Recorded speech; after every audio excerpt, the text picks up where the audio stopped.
The stone walls rose high against the fading evening light, gray and cold, stretching so far up that they seemed to scrape the sky. At first glance, the castle looked unshakable, a giant fortress built to protect the people inside from every possible danger. That was what it was meant for: safety, strength, power. But if you stepped closer, if you looked past the heavy gates and walked into the narrow passages that twisted through its heart, you would begin to see something else. The truth was much darker. Medieval castles were not the safe havens they appeared to be. They were death traps, and many who lived within those walls never left them alive. The air inside was always heavy, not just from the smoke of fires burning day and night to keep the cold away, but from something harder to name, something you could feel in your chest: a quiet warning. People whispered about the dangers: sudden illnesses that spread through the damp halls, accidents on steep stone staircases, and the terrifying thought of being trapped inside when attackers came. And attackers always came. A castle was a prize, a symbol of wealth, a challenge to every enemy within reach. But even when no enemy stood at the gates, life inside could turn deadly. The narrow corridors were designed to confuse intruders, but they also trapped the people who called the place home. In a fire, there was no escape. In a siege, starvation came faster than anyone wanted to admit. The same thick walls that kept enemies out kept food, fresh air, and hope locked away. People died quietly, hidden behind the very defenses meant to protect them. Sir Alric had learned this too late. Standing at the top of the keep, he stared down at the courtyard below, his eyes tracing the uneven pattern of stones. Somewhere down there, years ago, his own brother had slipped and fallen to his death on a rainy evening. The staircases were slick with moss, worn smooth by countless feet. A single misstep had been enough to end a life. And Alric could never forget the sound it made, the hollow thud echoing off the walls, followed by silence. But it wasn't just accidents. The castle itself seemed to hunger for lives. The well water, stored deep under stone, sometimes turned foul without warning, poisoning those who drank from it. Diseases spread faster inside than in the villages outside, where the air at least could move freely. Rats thrived in the stores of grain, and when food ran low, desperation turned neighbors into enemies. Alric had seen it himself during the last winter, when men fought over scraps in the kitchen hall. The strange thing was, nobody outside believed it. To the farmers who lived in small huts beyond the castle walls, the great stone fortress seemed like the safest place in the world. When danger came, they begged to be let inside, not knowing that sometimes it was safer to stay far away. And now, the danger was coming again. Smoke drifted on the horizon, dark against the gray sky. An army was moving closer, one that had already burned 3 villages. The castle gates would soon shut, locking everyone inside: soldiers, servants, children. Alric knew what that meant. The enemy might never even need to breach the walls. All they had to do was wait. Inside, fear would do the rest. Lady Eleanor stood beside him, her face pale in the fading light. "Do you think we can hold them off?" she asked, her voice quiet, but her eyes held the same worry he felt. Alric didn't answer right away. His hand rested on the cold stone, feeling its rough edges.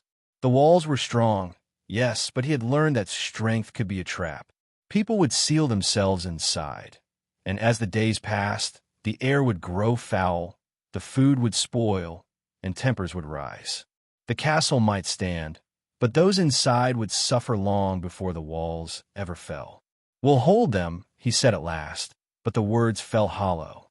Below, the servants rushed to carry barrels of water into the keep, preparing for a long siege. Children clung to their mothers, and the older soldiers sharpened their swords, pretending not to notice the fear in each other's eyes. No one wanted to speak the truth, but they all knew it. Once the gates closed, there would be no escape. The sun slipped lower, casting long shadows across the courtyard. Somewhere deep in the castle, rats scurried in the storerooms, as if sensing what was coming. Alric turned toward Eleanor, but before he could speak, a distant horn echoed across the fields. The army was closer now, and the castle doors began to creak shut. A gust of cold wind swept through the courtyard as the gates slammed shut with a heavy clang. Inside the walls, the people were safe for now. But as the last sliver of daylight disappeared, Alric felt a sinking feeling in his chest. The real danger was not outside those walls. It was already here, waiting. And before the siege was over, the castle would claim more lives. Perhaps even his own. The courtyard grew quiet after the gates shut, as if the very stones understood what was coming. People moved slower now, their voices hushed. Even the children seemed to sense that something had changed. The air felt heavier, the walls taller, and every footstep echoed a little too loudly against the stone. Alric stayed on the rampart, watching the horizon as the sun disappeared completely. The fields outside were now only dark shapes, broken by the thin glow of torches carried by the approaching army. Inside the keep, servants carried sacks of grain into the storerooms, stacking them carefully, as if neat piles would somehow make the food last longer. Lady Eleanor moved among them, trying to keep everyone calm. Her words were gentle, but her hands shook when she thought no one was watching. She knew the truth just as Alric did. Once the gates closed, time was no longer their friend. The walls were strong, yes. That was why castles were built this way. Thick stone, high towers, narrow windows for archers. Every design was meant to keep enemies out. But that same design trapped those who lived inside. The corridors were tight and twisted, the doors heavy, and the staircases wound in such strange patterns that even people who lived there sometimes lost their way in the dark. It kept invaders confused, but in a siege, when smoke filled the halls or panic spread, those same turns and blind corners became deadly. People could vanish in the chaos and never be found until it was too late. Alric thought of the last siege he had survived years ago in another lord's castle. The walls had held, but inside, sickness spread faster than the enemy's arrows. The soldiers who were supposed to protect the people had grown weak with fever. Food spoiled, and the smell of rot had filled every room. When the gates finally opened after the enemy withdrew, they had found more dead inside than outside. That memory weighed on him now, heavier than the sword at his side. He walked down the stone steps from the wall, his boots scraping against the rough surface. The stairwell was narrow, turning sharply so no one could swing a weapon freely. Good for defense, but bad for panic. He brushed his hand along the wall as he descended, the stone cold and damp. Drops of water glistened in the torchlight. These walls held moisture always. Even in summer, they sweated with it, making the air smell of wet earth. People breathed that air day after day, never escaping it during the siege. It clung to clothes, to skin, making coughs spread from one person to another like wildfire. When he reached the main hall, he found Eleanor speaking quietly with a group of villagers who had been allowed inside just before the gates closed. They sat huddled near the fire, their faces lit by the orange glow. They looked frightened, and for good reason. Many of them had never been inside a castle before, and they didn't understand what life here would become. To them, the heavy walls were still a promise of safety.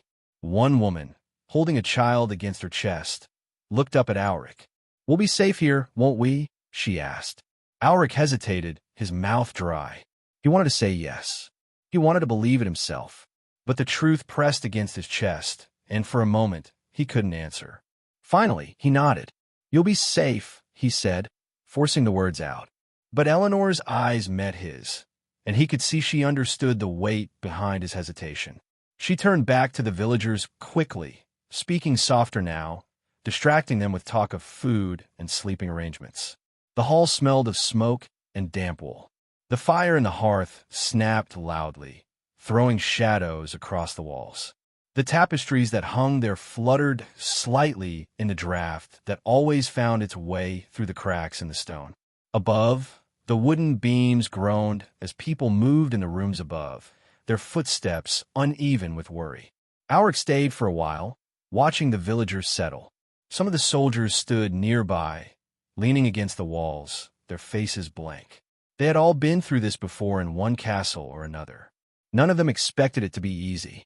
Later, when the hall grew quieter, Alric slipped away to the upper levels. The keep was colder there, the wind sneaking in through narrow slits in the walls. He stopped near the armory, where weapons lined the walls in neat rows. Spears, swords, and crossbows gleamed faintly in the torchlight. They looked ready, but he knew weapons couldn't fight hunger, or fever, or despair. He moved to a small window slit and peered outside. The enemy campfires now dotted the darkness beyond the fields, glowing like scattered stars. The siege would begin soon, maybe by morning. They would cut off the roads, block any way in or out. Alric knew what that meant. No fresh supplies, no messengers, no hope of help for as long as the siege lasted. Behind him, footsteps approached. Eleanor stood in the doorway, her arms folded tightly against the chill. "You should rest," she said. He shook his head. Too much to do. Her eyes softened, but she didn't push him. Instead, she came to stand beside him, looking out the narrow slit toward the dark horizon. "Do you think they'll try to storm the walls?" Alric studied the distant fires. "Maybe, but they don't need to. If they wait long enough, the walls will do the work for them." She frowned at that. "The walls. They'll keep us in," he said.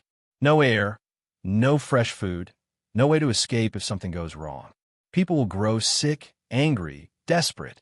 That's how castles fall." Eleanor was quiet for a moment. Then she said, "You speak as if the castle itself is the enemy." Alric gave a small, humorless smile. "Sometimes it feels that way."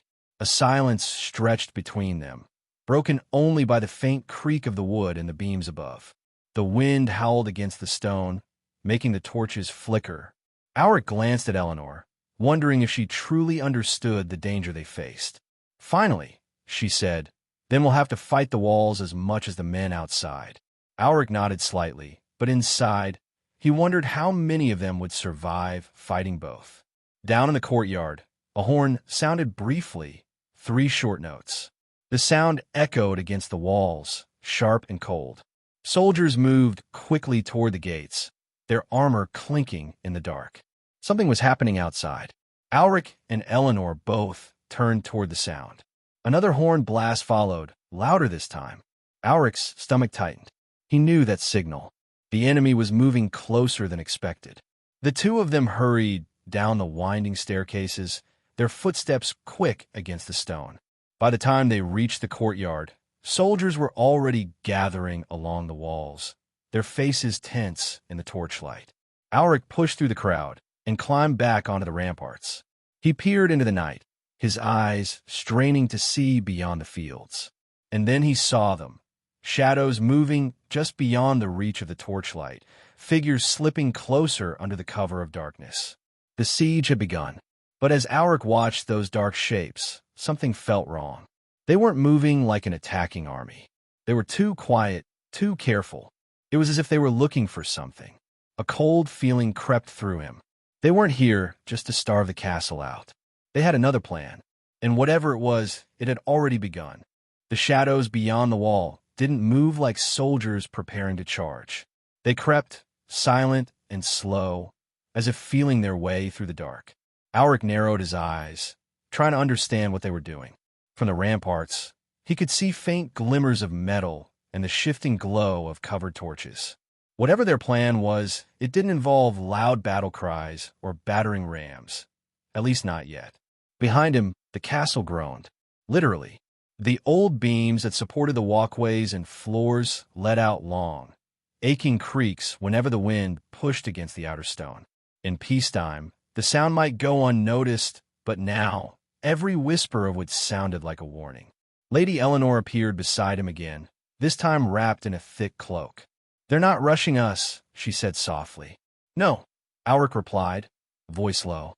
"They're waiting, watching." She followed his gaze. What are they waiting for?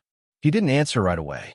His thoughts were caught in memory, flicking back to stories he'd heard from his father and his father's father, tales about sieges that were won not by storming the gates, but by wearing down the souls inside. The waiting. That's what did it. A week passed, then 2. Food vanished faster than anyone expected. People got tired of each other. Suspicion spread. Every cough sounded dangerous. Every shout echoed too long. They'll let the walls do the killing, Alric said at last. They know what happens in here. They know how people break down. Eleanor's face stayed calm, but her eyes clouded with understanding. It was a cruel irony. Castles were supposed to protect. But the truth was, these great stone giants weren't made for long-term survival. They were built to look powerful, to hold out just long enough, a week, maybe two, until help arrived. But if no help came, the real enemies became the cold, the silence, and the very people beside you. By morning, the first signs of strain appeared. The well had already started to run slow. The castle's water source, located deep in the bowels of the keep, was usually reliable. But with so many new people inside, soldiers, villagers, servants, children, it had become clear that the old systems were going to be pushed too far. Alric stood beside the stone, well as a guard hauled up a bucket and frowned. "It's low," the man said, peering inside. "Much lower than it should be." Alric sighed, rubbing a hand across his face. "Limit how much anyone takes. Post a watch if you must." "Already did," the guard said. "But it won't matter much if the water runs out." It was only the first of many problems. In the kitchens, the head cook, a wide-shouldered woman named Agnes, stood over a table filled with dry bread, withered root vegetables, and sacks of grain. Her eyes flicked from item to item, counting silently. "This won't last," she muttered. "How long?" Eleanor asked, arms folded tightly. 10 days if we stretch it. Maybe 12. Agnes looked up. "That's without sickness, theft, or spoilage. With all three, it'll go faster." And then there were the rats. At first, they had been brushed off. A few scurrying feet, a scratch in the walls. Normal. Castles always had rats. But soon, they were everywhere, in the storerooms, the kitchens, the halls. They moved fearlessly, slipping across floors, tearing through sacks of grain, biting into the few remaining apples. Servants tried laying traps, and cats were released from the tower rooms. But the rats were too many, too bold. They brought more than ruined food. They brought disease. Within days, people began to cough. It was always subtle at first, a little clearing of the throat, a sniffle. Then came fevers, sweats, and rashes. Children cried through the night, their mothers whispering prayers no one could answer. People blamed the bad air, the spoiled meat, the cold floors. But Alric knew the truth. This castle, like so many others, was never designed for this many bodies. The air didn't move. The smoke from fires clung to the ceilings. Straw bedding wasn't replaced fast enough. Every inch of space became crowded. People slept shoulder to shoulder in the halls, in storage rooms, in stairwells. And when one person fell sick, 3 more followed. One night, Alric stood in the chapel, one of the few quiet places left in the castle. The stone room echoed with every breath. A single candle flickered beside the altar, casting a long, shaking shadow across the floor. He knelt there, not praying, but thinking. He didn't know what to do. The enemy still hadn't attacked. They didn't have to. All they had to do was wait, and inside these walls, people were turning against each other. Earlier that day, 2 men had fought over a bucket of water. One accused the other of taking more than a share. It ended with broken teeth and a cracked rib. Another servant was caught hoarding stale bread under a cot. People shouted at him until the guards dragged him away. No one asked what happened after that. Castles were supposed to be fortresses, but no one ever spoke about what they became during a siege. Outside, the enemy remained silent. No arrows flew, no drums beat, but Alric could feel their presence. They were close enough to hear the coughing that echoed off the battlements, close enough to see the smoke rising from the chimneys. They knew. In the armory, Eleanor sat beside the old blacksmith, who was sharpening swords even though no one had used them. "Why sharpen blades if there's no fight?" she asked gently. The blacksmith shrugged. "Gives me something to do. Makes me feel like we might survive." His hands moved slowly, carefully over the steel. The sound of metal against stone was strangely soothing, steady and rhythmic, like a heartbeat. Then came the smell. It drifted from the lower levels first, sour and rotting. The guards found the source by midday, a hidden storeroom where damp had soaked through the wall, turning sacks of grain into mush. Mold spread across the wood. Dozens of mice lay dead in the corners. The smell of rot filled the halls, sticking to every breath. Servants tried to scrub it clean, burning herbs in the corners, but nothing worked. That night, no one slept well. Alric woke from a restless doze, heart pounding, unsure why. He lit a candle and walked the halls, the flickering light casting strange shapes on the walls. Somewhere down the corridor, he heard quiet sobbing. Somewhere else, the heavy cough of a man struggling to breathe. And in the darkness, he realized something terrible. The people weren't waiting for the enemy to break in anymore. They were waiting to die. In the morning, he gathered the soldiers in the great hall. The fire crackled behind him. Eleanor stood near the back, watching, her face unreadable. "These walls were meant to protect us," Alric said, voice steady. "But walls alone won't save us. If we turn on each other, if we let fear rot this place from the inside, then we've already lost." The men shifted uncomfortably. No one spoke. "I don't know how long we can last. But I do know this. The castle isn't what keeps us safe. We are." He didn't expect a cheer, and he didn't get one. But something shifted. A few men nodded. One clapped a hand on another's shoulder. It wasn't much, but maybe it was enough. For now, because just before the meeting ended, a messenger burst into the hall, face pale. "There's smoke," he gasped, from inside the walls. Everyone froze. Eleanor stepped forward. "Where?"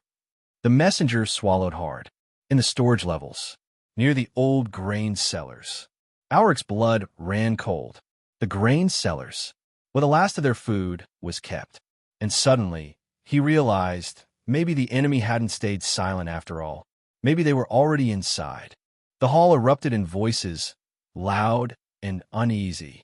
Soldiers shifted on their feet, servants whispered to each other, and a few of the villagers clutched their children tightly. Smoke from inside the walls was not a small matter. Fire was one of the worst dangers a castle could face. A single flame could turn those stone walls from protection into a prison. Alric didn't waste time. "Show me," he said sharply, stepping toward the messenger. The young man nodded quickly and led the way through the winding corridors. Eleanor followed close behind, her cloak trailing over the rough stone floor. The path to the old grain cellars was narrow and cold, the air heavy with dampness. Torches hissed against the wet walls, their light dancing across the uneven stones. As they descended deeper, the smell hit them first, acrid and sharp, curling in the air like a warning. Smoke. Thick, bitter smoke. Not much yet, but enough to sting the nose. Alric pushed forward faster, boots echoing on the steps. When they reached the cellar, a group of soldiers were already there, throwing buckets of water against a smoldering pile of broken crates. The fire itself wasn't large. It hadn't had time to grow. But the grain nearby had been ruined, soaked through with water and streaked with ash. Eleanor covered her mouth with her sleeve, eyes darting across the room. "How did this start?" she asked, her voice muffled. One of the soldiers looked up, sweat shining on his face. "We don't know. Found it burning when we came down to check the stores. Could have been a torch knocked over, or something worse." Alric stepped closer, crouching near the burned crates. The wood smelled strange, not just like fire, but like something poured over it to make it catch quickly. He rubbed his fingers across the charred edge, frowning. "Oil," he said at last. "Someone poured oil here." Eleanor's eyes widened slightly. Then it wasn't an accident. Alric stood slowly, his jaw tight. "No, someone did this on purpose." The room went quiet except for the soft hiss of water dripping onto the stone floor. That was the problem with being trapped in a castle. The enemy wasn't always outside the walls. Sometimes they were already inside. They left guards in the cellar that night, watching for anyone who might return. But Alric knew watching wouldn't change what had already happened. A third of their remaining grain was ruined, soaked, or burned. The cook, Agnes, didn't say much when she heard the news. She only stared at the ruined sacks for a long time before walking away silently. As night fell, the castle seemed to hold its breath. The usual noises, the clatter of buckets, the murmuring of servants, grew softer, as if everyone was listening for something else. Alric didn't sleep. He walked the walls instead, listening to the wind scrape against the battlements. Below, the enemy campfires still burned, glowing steadily in the dark. They hadn't moved, hadn't attacked, hadn't even sent a warning. They didn't need to. Eleanor joined him after some time, her hair loose around her shoulders, her face pale in the moonlight. "It's quiet," she said. "Too quiet," Alric replied. She leaned against the stone wall, pulling her cloak tighter. "Do you think someone here is working with him?" Alric didn't answer right away. He wanted to say no. He wanted to believe that everyone inside these walls was loyal. But he couldn't ignore the facts. Oil didn't spill itself. Fire didn't start in the deepest part of the cellars by accident. "It wouldn't be the first time," he said finally. "A long siege makes desperate people. Some think if they help the enemy, they'll be spared. Will they?" No, his answer was firm. The enemy doesn't care about promises. Once the gates fall, loyalty won't matter. Eleanor didn't speak after that. The two of them stood in silence, staring out at the dark horizon. The cold stone beneath their hands felt unmovable, unbreakable. But Alric knew better. Castles didn't have to fall to kill you. Sometimes they just had to keep you locked in long enough. The next day, the sickness grew worse. 2 children were carried to the chapel, their faces pale and damp with fever. A soldier collapsed in the courtyard, coughing so hard his chest shook. Servants whispered that it was the bad air, that the smoke from the ruined grain cellar had poisoned them. Others muttered about curses, about angry spirits trapped in the old stone. The truth was simpler and far worse. It was the castle itself. The walls trapped everything: smoke, sickness, fear. There was no clean air, no place for waste to drain properly when so many people were crammed inside. The rush to store food had brought rats into every corner, and with them came fleas, and with the fleas came disease. Alric visited the makeshift sick room in the lower hall. The smell of herbs couldn't mask the sour scent of sweat and damp straw. A young boy lay on a pallet, shivering despite the blanket pulled up to his chin. His mother knelt beside him, whispering prayers. Alric crouched beside them. "How long has he been like this?" 2 days, the woman whispered. It started with a cough. Now, her voice broke. Alric had no answer for her. He wasn't a healer. And even if he were, there was little anyone could do in a place like this. Once sickness started in a castle under siege, it spread fast.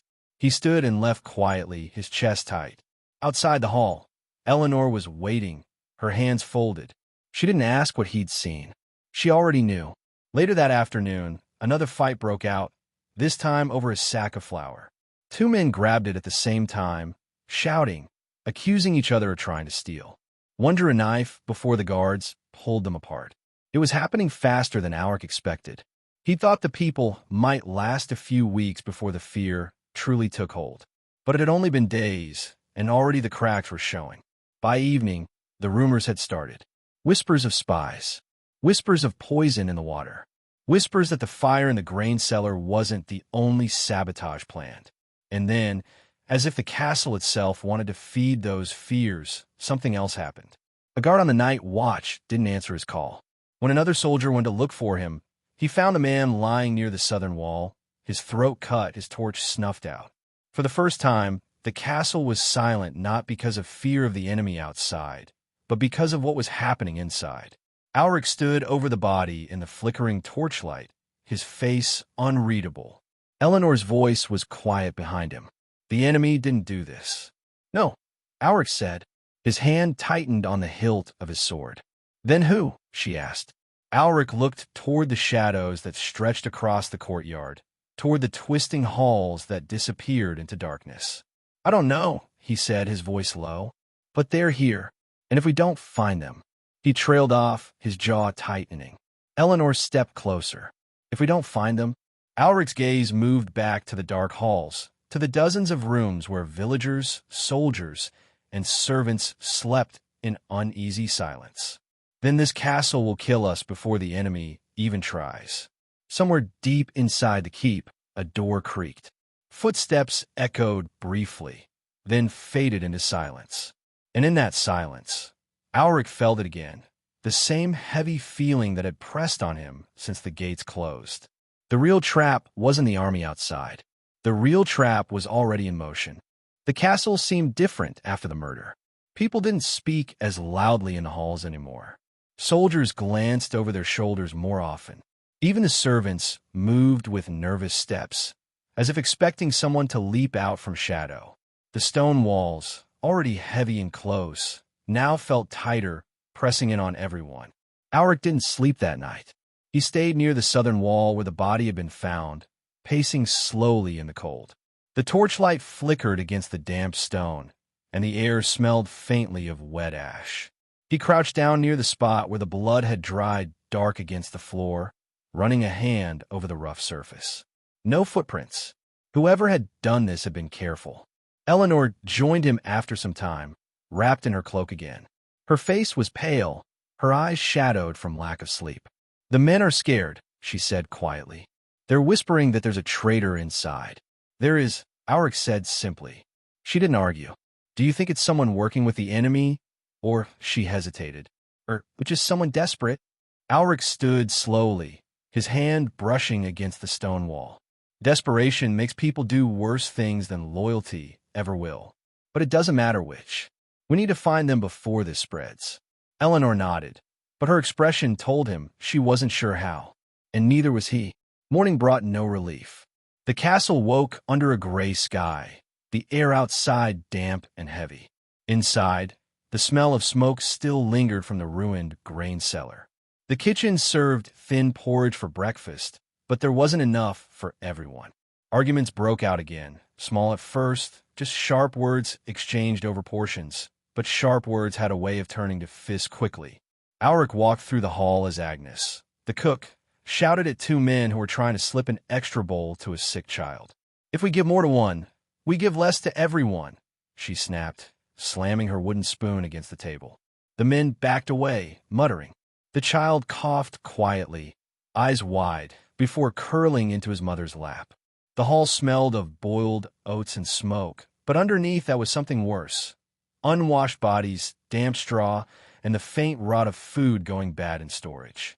Every corner of the castle was beginning to feel the weight of too many people pressed together. The air didn't move, not in the lower halls where the villagers slept packed shoulder to shoulder. In the stairwells, moisture dripped from the stone walls, running in thin lines that left the steps slick. It was easy to slip. A girl had fallen that morning, twisting her ankle badly, and her cries had echoed up the narrow tower until someone carried her away. This was what castle life truly was during a siege. Not the glory sung about in songs, but hunger, sickness, and the slow grind of fear. Auric moved through the castle quietly, taking note of everything. In the armory, swords and spears stood ready, but few men were practicing with them. Most sat in silence, sharpening blades with absent minds. They weren't worried about the enemy climbing the walls. They were worried about what was happening inside. In the lower storerooms, he checked the food again. The smell of mold lingered even after the burned and ruined grain had been cleared. A rat darted past his boot and disappeared into a crack in the wall. He hated how bold they'd become. It meant there were more of them than before. By midday, the coughing had spread. You could hear it in every hall, from every room. Some people tried to cover their mouths with cloth, but it didn't help much. The air was thick, and once one person grew sick, the rest followed.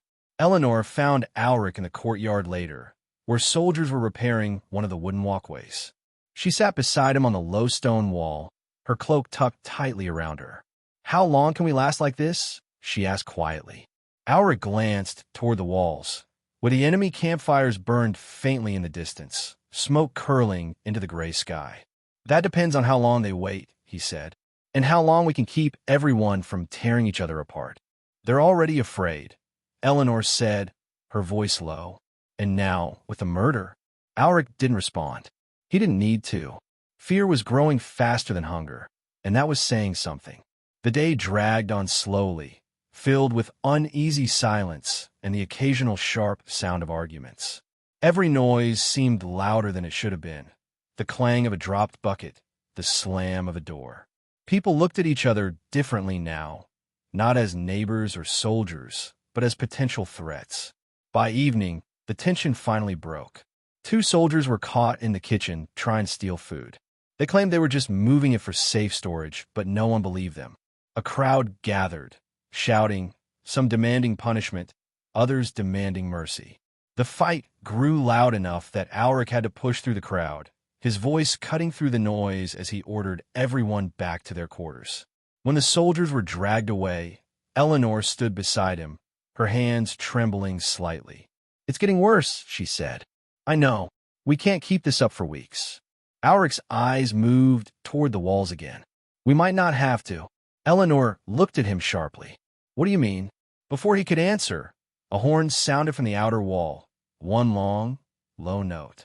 Not the alarm for an attack, but a different signal. Someone was at the gates. Alric strode quickly to the wall, climbing the narrow steps to the rampart. A cold wind bit at his face as he peered down. At first, he saw nothing but the empty field. Then, just beyond the reach of the torches, a single figure stood in the dark. Not an army, not a group, just one person. The figure wore a cloak, the hood pulled low, and carried nothing in their hands. The soldiers shifted uneasily. "Is a messenger?" one asked. Alric didn't answer. His eyes narrowed. Watching the way the figure stood, still waiting, Eleanor joined him on the wall, her breath catching slightly when she saw the lone figure. Why are they just standing there? Alric didn't know, but he felt it in his chest, that same heavy pressure he'd felt since the gates first closed. The figure lifted one hand slowly and pointed, not at the walls, not at the soldiers, but at the castle itself, as if marking it.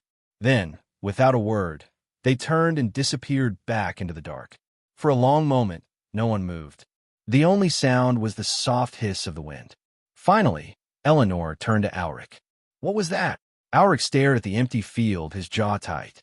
"A warning," he said quietly. "A warning of what?" He didn't answer, because he wasn't sure. But deep down, he already knew. The real danger wasn't outside those walls. It had already begun. And soon, the castle would show its true nature. Not as a fortress, but as a trap. The courtyard was quiet long after the lone figure had vanished into the dark. Soldiers whispered in low voices, glancing over their shoulders as if expecting the stranger to reappear at any moment. But nothing moved beyond the walls. The enemy campfires still burned steadily in the distance, but no horn sounded, no shouts rose from the fields. It was as if the entire world was holding its breath. Alric stayed on the rampart long after the others had left, his hands resting on the cold stone.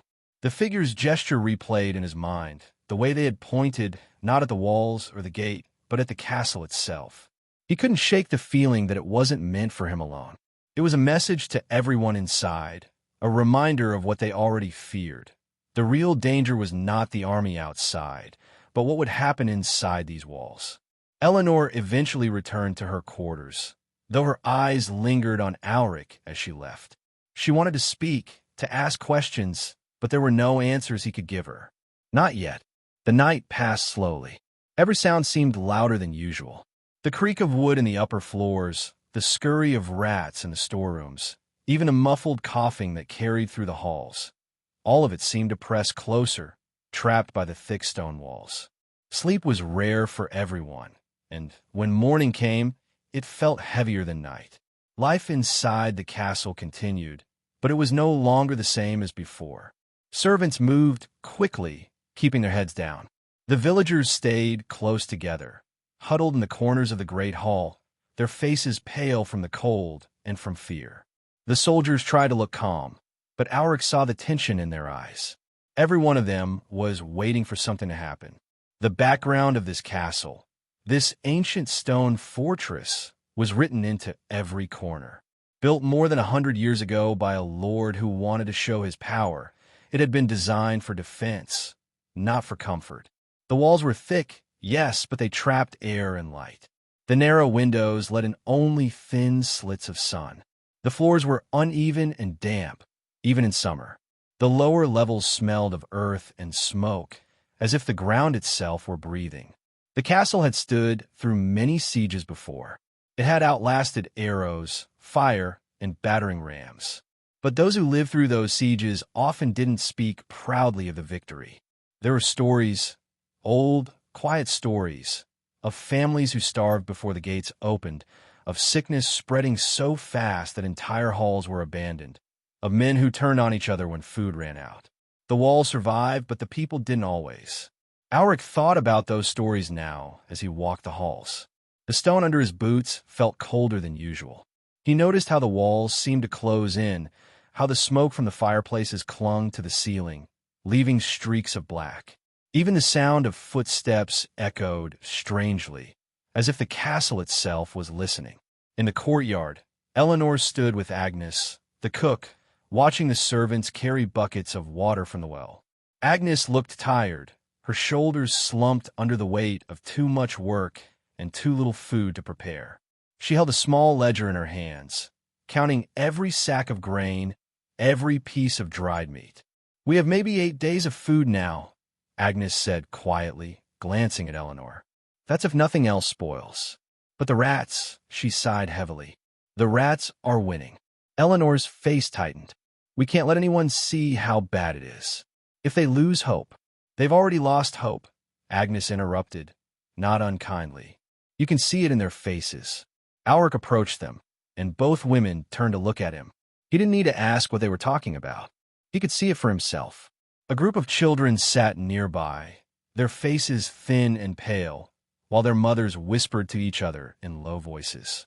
Soldiers passed by, their eyes darting toward the storerooms, as if measuring how long the supplies would last. "Any more sickness?" Alric asked. Agnes shook her head. "No new cases this morning. But the ones already sick, they're not getting better." Eleanor lowered her voice. "If this goes on much longer, the people will panic." Alric nodded slightly.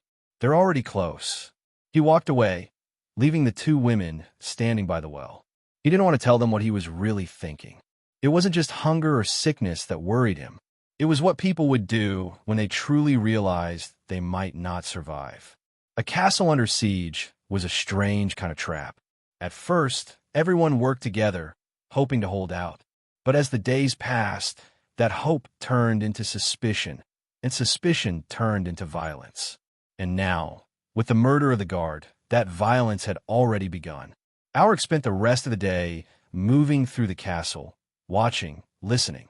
He spoke with the soldiers who stood guard at the walls, with the servants who swept the halls, with the villagers who sat huddled in the great hall.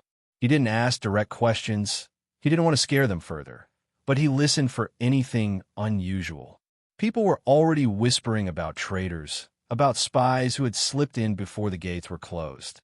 Some claimed to have seen strange figures moving through the halls at night. Others spoke of missing supplies, small things, bread, candles, even bits of dried meat. By evening, the tension had spread so far that even the soldiers began accusing each other. A fight broke out in the armory when one man accused another of stealing a knife. It ended quickly, but Alric knew it was only the beginning. That night, as the torches burned low, Eleanor found him standing in the chapel again. She stepped quietly inside, her footsteps soft on the stone floor. The candlelight flickered against her face, making her look older than she was. "You're still awake," she said. "So are you," Alric replied. She walked closer, her cloak brushing against the floor. "I keep thinking about that figure last night. The one outside the walls. Why show themselves at all? Why risk coming that close?" Alric stared at the single candle burning on the altar.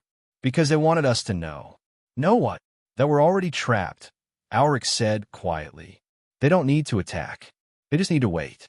And maybe someone inside is helping them." Eleanor's face tightened, but she didn't argue. Instead, she sat on the edge of one of the wooden benches, her hands folded tightly in her lap. "Do you think we could survive this?" she asked softly. Alric didn't answer right away. The silence stretched, filled only by the faint hiss of the candle. Finally, he said, "I don't know." The words hung heavy between them. A sound echoed suddenly from somewhere deeper in the castle, a door creaking open, then closing quickly. Eleanor turned sharply, her eyes wide. Alric's hand went to his sword, his body tense. The sound didn't come again. The chapel fell silent once more. But Alric didn't move. He kept staring toward the dark doorway, listening. because in that moment, he realized something important. Whoever was working against them wasn't hiding anymore. They were moving freely now, and that meant the next strike could come at any moment. The quiet in the chapel stretched for a long moment after the sound faded. Eleanor sat perfectly still, her hands clenched in her lap, listening to the faint creaks of the old beams above them. Alric's hand remained on the hilt of his sword, but he didn't draw it. The sound had been too quick, too soft. Whoever moved through the halls at this hour didn't want to be found. Finally, Eleanor whispered, "Do you think it's them? The one who started the fire?" Alric didn't take his eyes from the doorway. Maybe, or someone else. Fear makes people move in strange ways.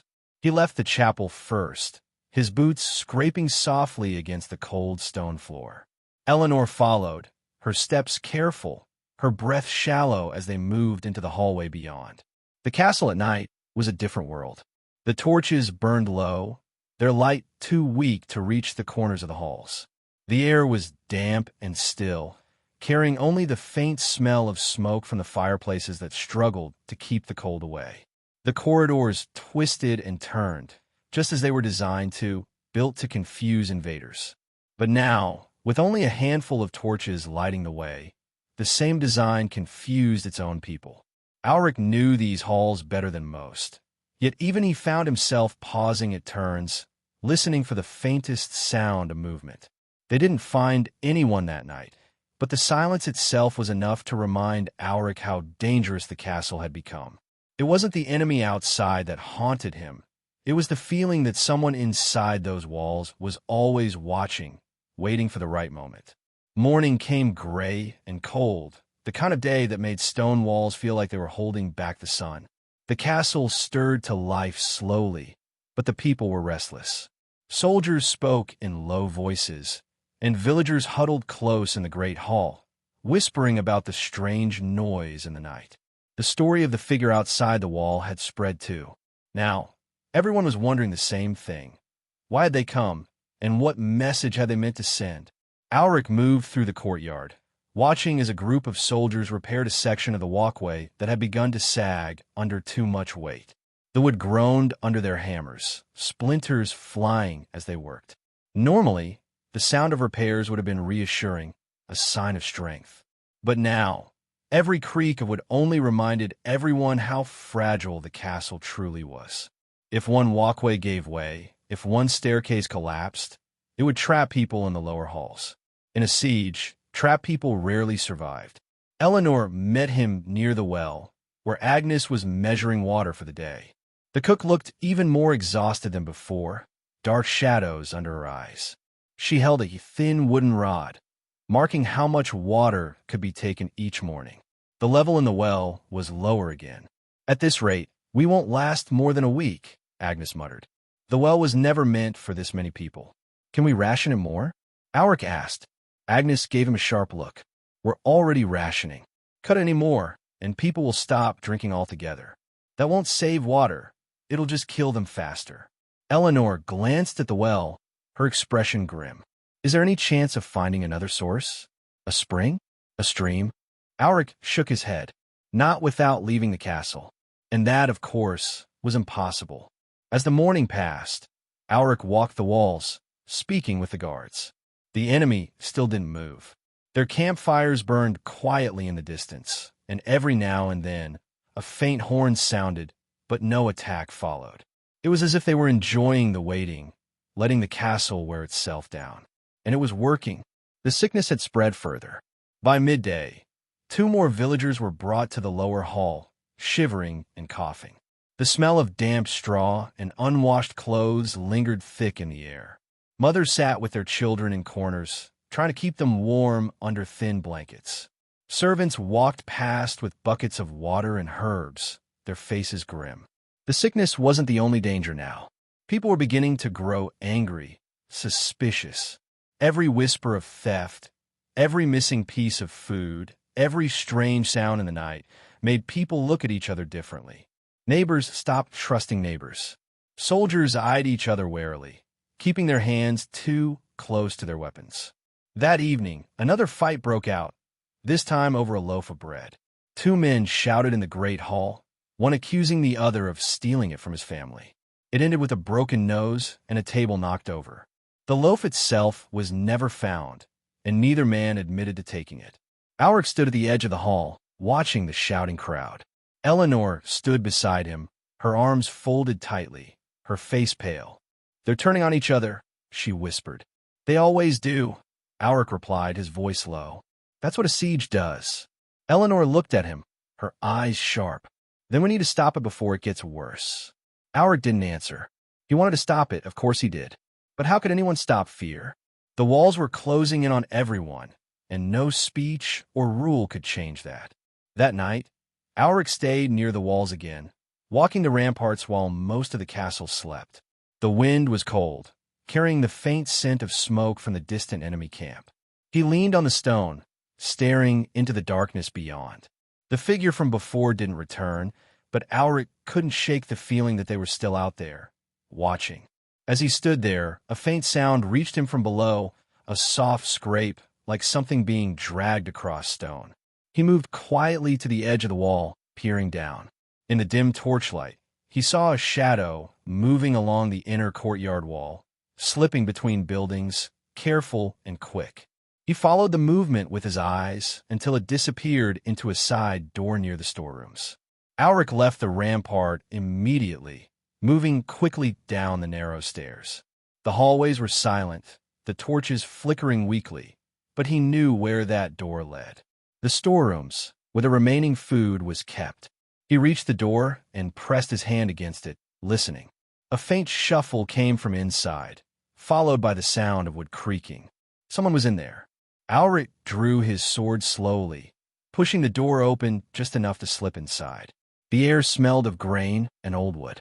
His eyes adjusted to the dim light, and he moved carefully between the stacked sacks. The sound came again, a soft scrape, then silence. "Who's there?" Alric said quietly, his voice steady. No answer. He stepped further inside, his boots quiet on the stone floor. The storeroom felt colder than usual, the air heavy with dust. He moved past a row of crates, and then he saw it.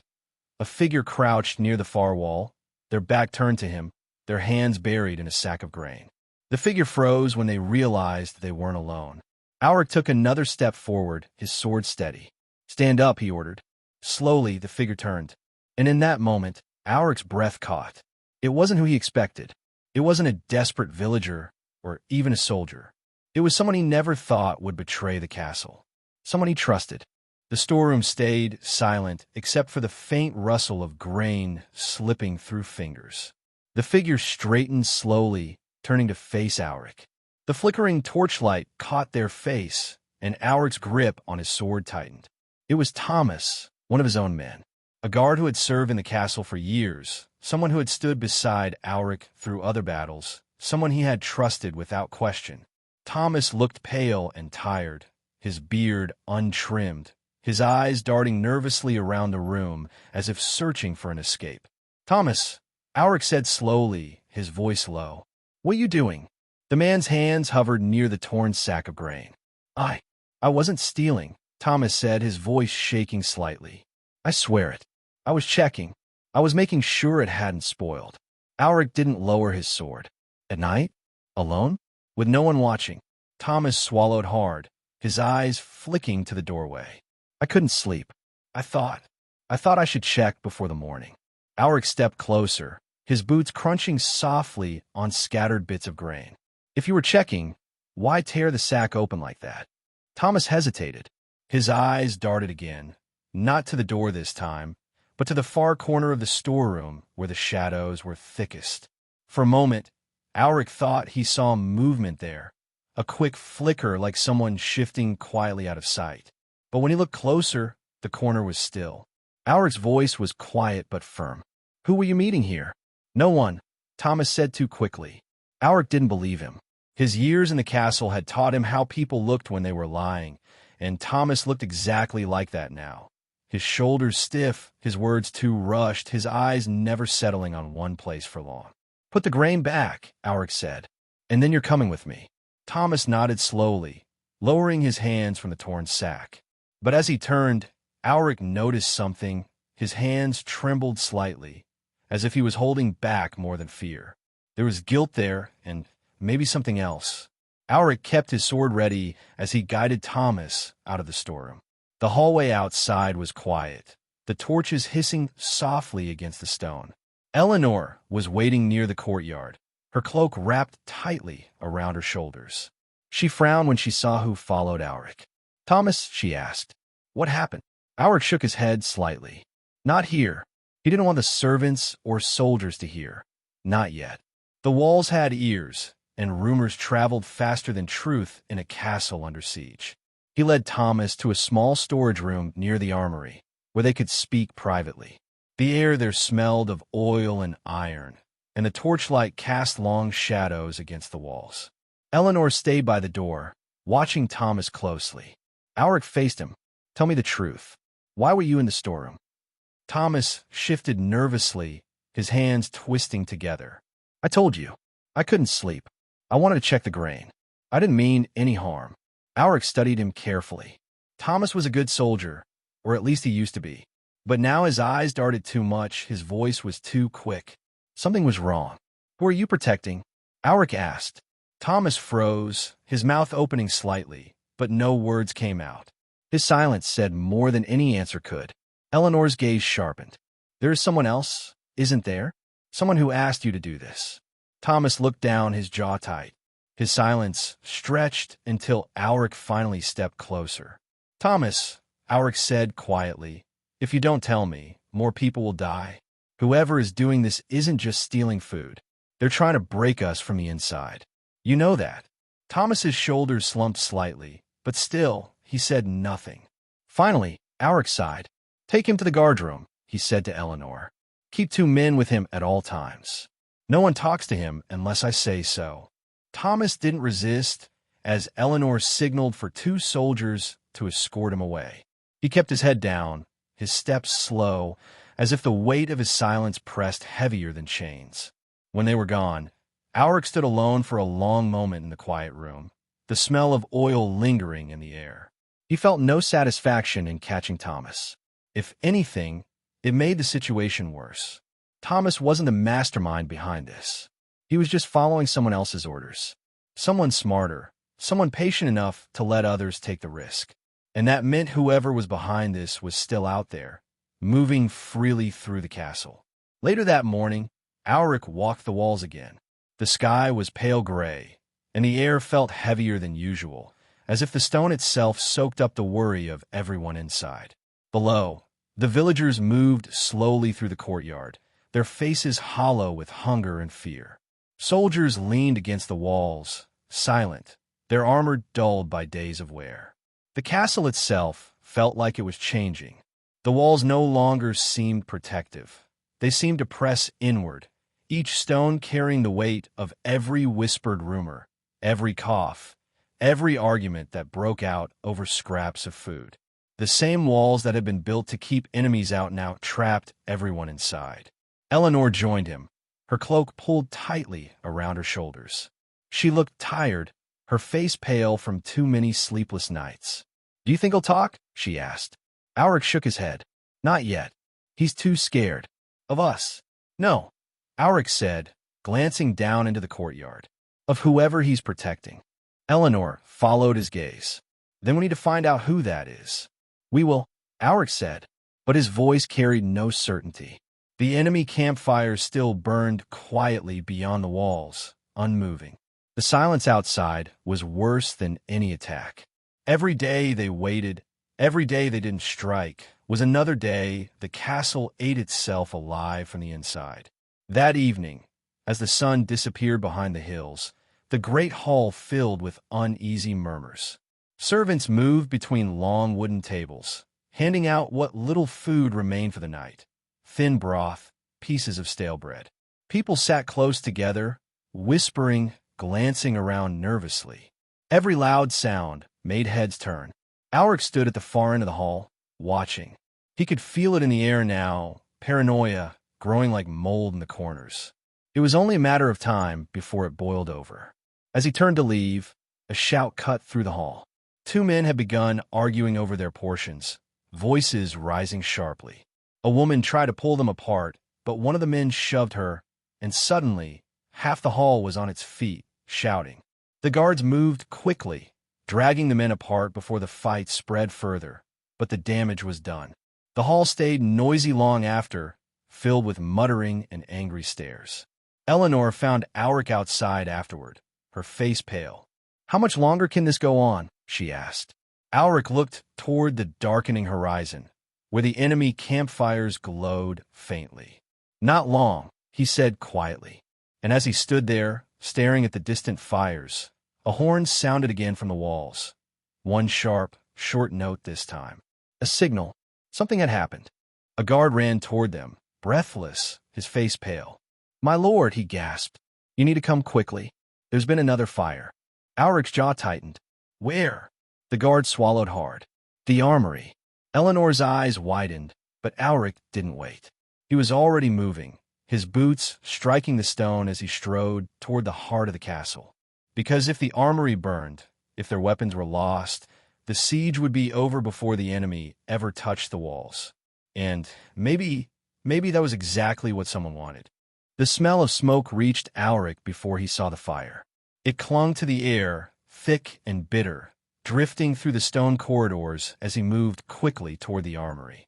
His boots echoed on the floor, each step faster than the last, and Eleanor followed close behind, her breath sharp in the cold air.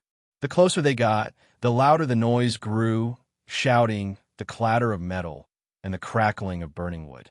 When they entered the armory courtyard, flames were licking up the side of the storage shed where extra spears and shields had been kept. Soldiers were already forming a line with buckets of water, throwing it against the fire, but the flames burned stubbornly, feeding on dry wood and oil. The heat radiated outward, carrying sparks into the night. Auric scanned the scene quickly, his eyes narrowing. The fire hadn't started naturally. He could see that right away. The wood had caught too fast, as if oil had been poured before it was lit. And who would have had access to that much oil? Only someone who knew the armory well. "Keep the buckets moving," Auric ordered, taking a pail himself and throwing water against the flames. The fire hissed, but it wasn't enough to put it out completely. Sparks jumped to nearby barrels, and 2 soldiers rushed to push them away before they caught fire too. Eleanor stood near the edge of the chaos, her cloak drawn tight as she spoke with one of the younger guards. His face was pale, his hands shaking as he explained what he had seen. "It was dark," he stammered. "I didn't see who it was.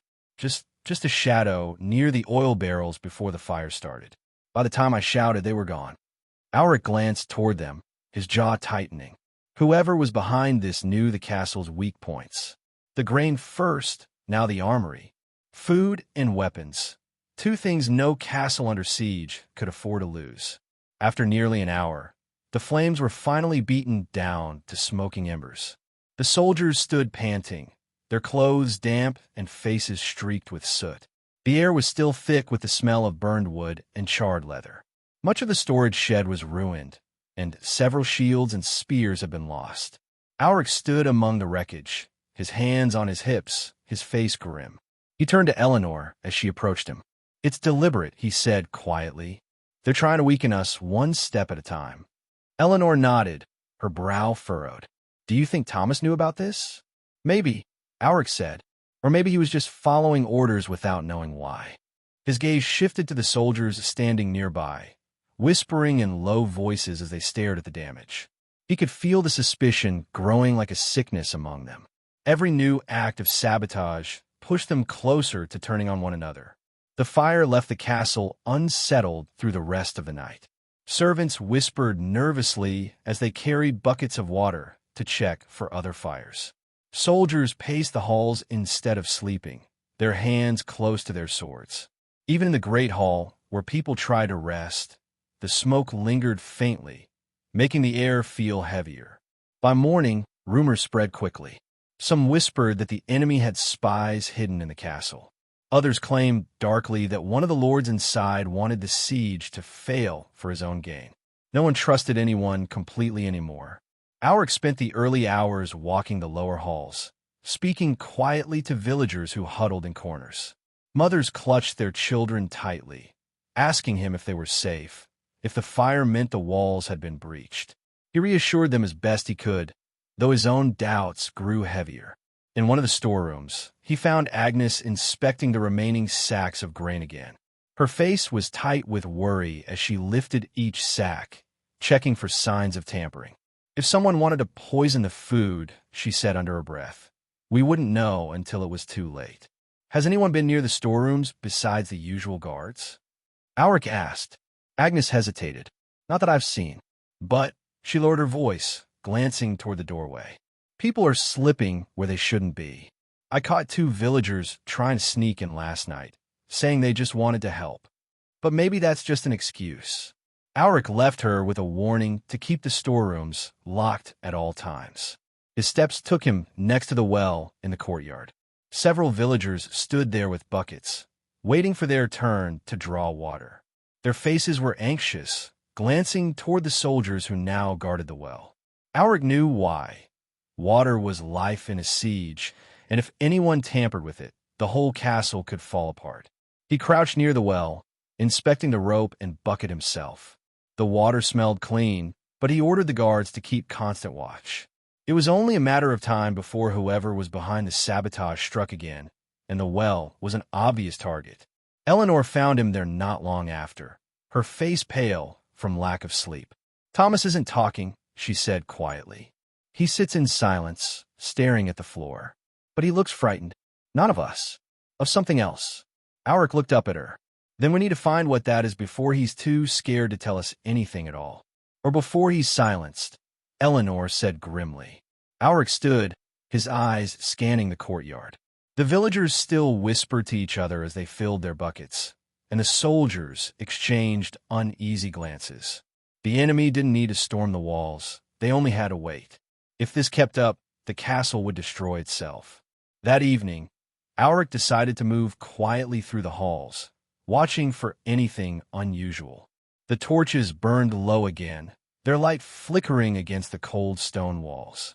He walked past the great hall, where families lay curled under thin blankets, their faces drawn and tired. The sound of coughing echoed faintly, mixing with the occasional cry of a restless child. He turned down a narrow corridor near the armory, listening.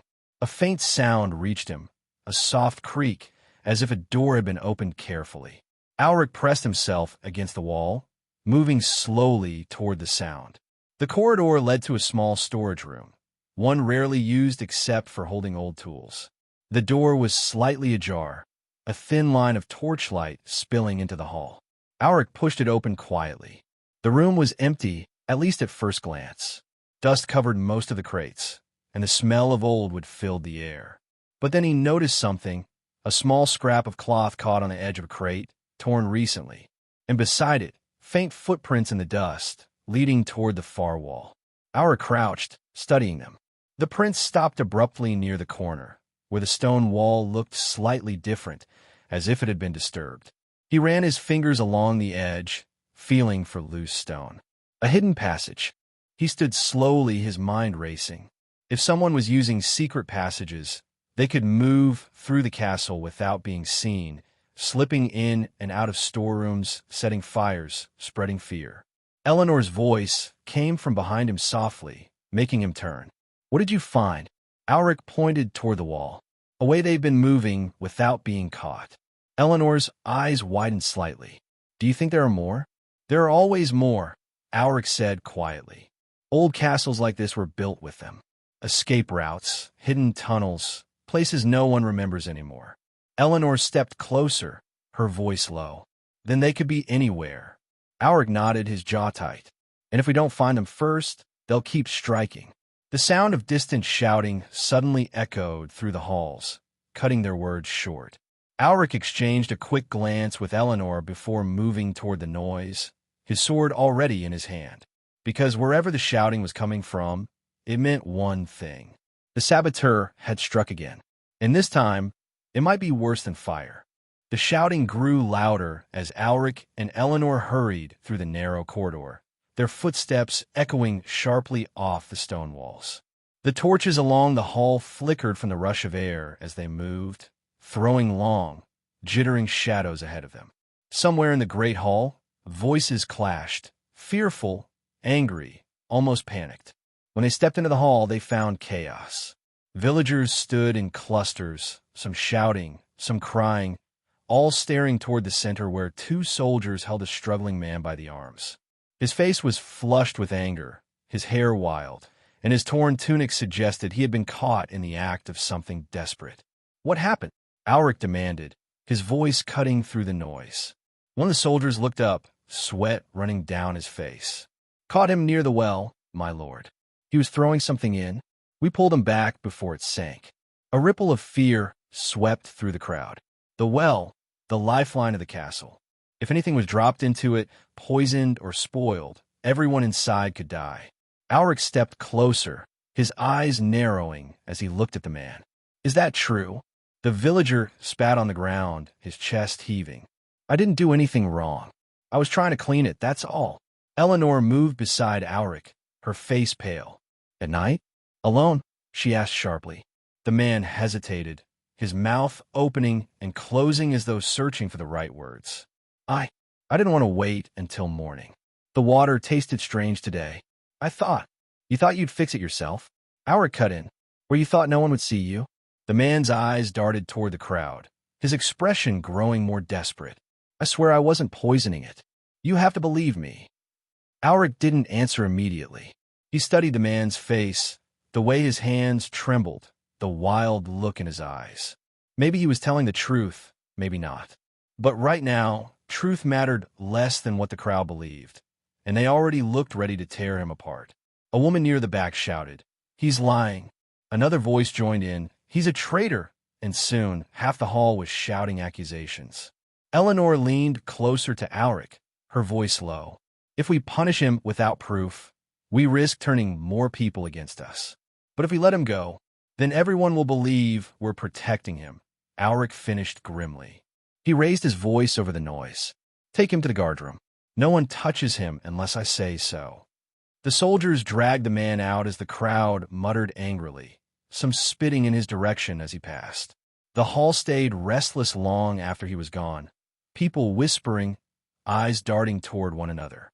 Eleanor turned to Alric, her voice quiet. "Do you think he's part of it?" "I don't know," Alric admitted.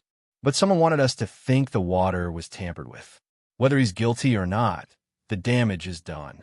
The night dragged on with no peace. Guards were posted around the well, torches burning brighter than usual. People lay awake in the great hall, whispering to each other, too afraid to drink the water that had been perfectly fine only hours before. Alric spent the rest of the night walking the outer walls, his mind heavy. The saboteurs' plan was working perfectly. No one trusted anyone anymore. The villagers blamed the soldiers suspected the villagers, and whispers of betrayal passed through every corner of the castle. By dawn, Thomas still hadn't spoken. Eleanor checked on him personally, standing outside the guardroom as the soldiers watched him through the bars.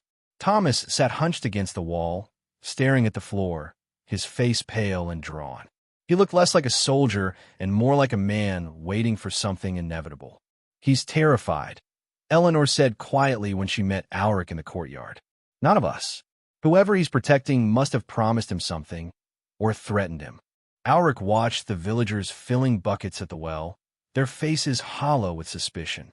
"Then we need to find who it is before they strike again. The tunnels, they're our best chance." Eleanor frowned. "You're going down there?" "Yes," Alric said. "If they're using secret passages, that's where we'll find proof. And maybe," his eyes hardened, "maybe we'll find who's behind this." By midday, Alric gathered 2 trusted soldiers and moved quietly toward the hidden storage room where he had found the loose stones. The torches burned low in the dusty air, the smell of old wood and damp stone thick around them. Eleanor followed, unwilling to stay behind despite Alric's warning that it could be dangerous. The wall gave way more easily this time, the stones shifting aside with a quiet scrape. A narrow, dark passage stretched beyond, its walls damp and cold, the air smelling of earth. The tunnel sloped downward, disappearing into shadows. "Stay close," Alric said, stepping into the passage first. The tunnel was silent except for their footsteps, the sound muffled by the damp ground. The walls were uneven, some stones crumbling, others slick with moisture. Rats scurried along the edges, their squeaks echoing softly. "This place hasn't been used in years," Eleanor whispered, her voice low. "Not until now," Alric replied. He pointed to the ground where faint marks were pressed into the dirt, footprints fresh enough to still hold their shape. The tunnel twisted, sloping deeper into the castle's foundations.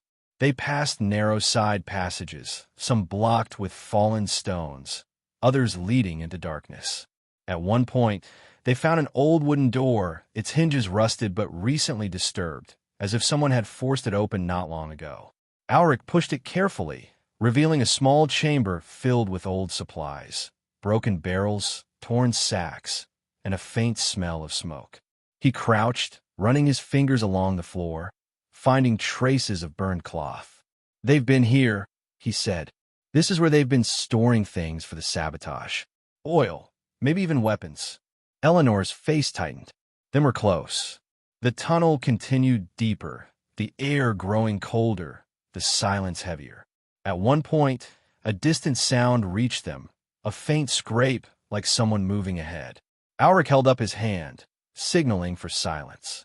They moved slowly, carefully, following the sound.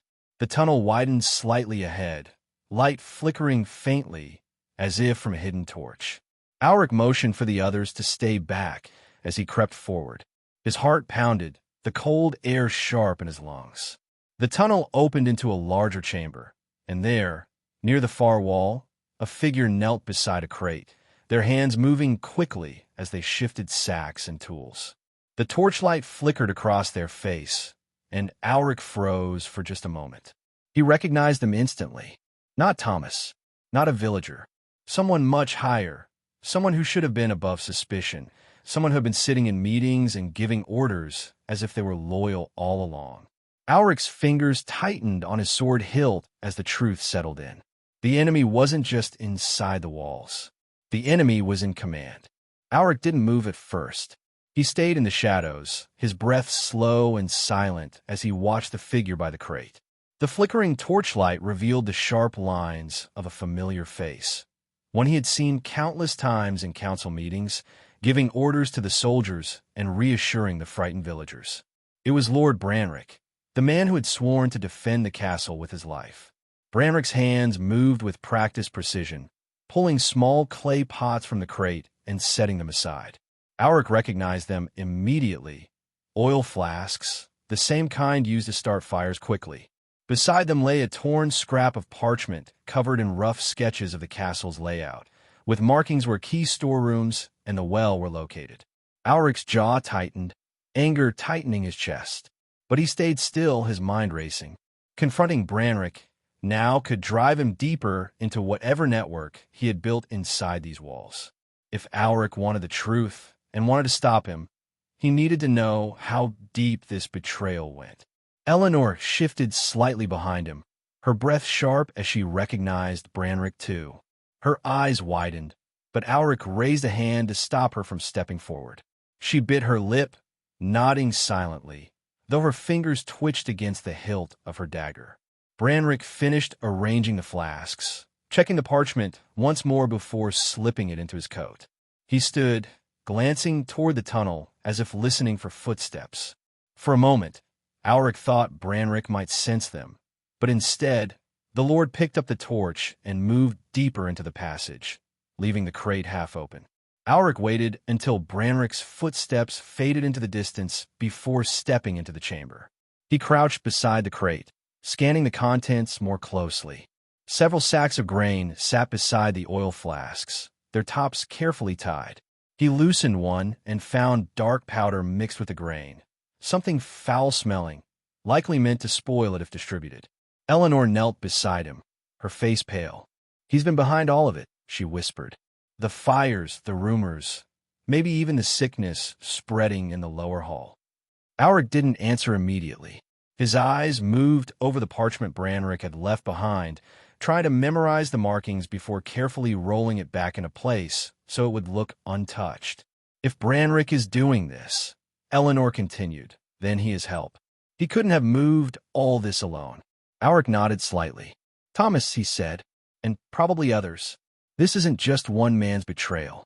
It's a plan to make the castle fall from the inside. Why? Eleanor asked, her voice sharp but low. What could he gain from this? If the castle falls, he'll be trapped inside with the rest of us. Alric's eyes narrowed, his thoughts heavy. Maybe he thinks the enemy will spare him. Maybe he's promised something. Or maybe he simply doesn't care who dies, as long as he gets what he wants. Eleanor looked toward the tunnel Branrick had taken. We should follow him. Catch him now before he does more damage. Alric shook his head. Not yet. If we move too soon, we'll only catch him, not the rest of whoever's helping him. We need to see where he goes, who he meets. Eleanor's jaw tightened, but she nodded reluctantly. They followed carefully, keeping their distance, moving as quietly as the damp tunnel allowed.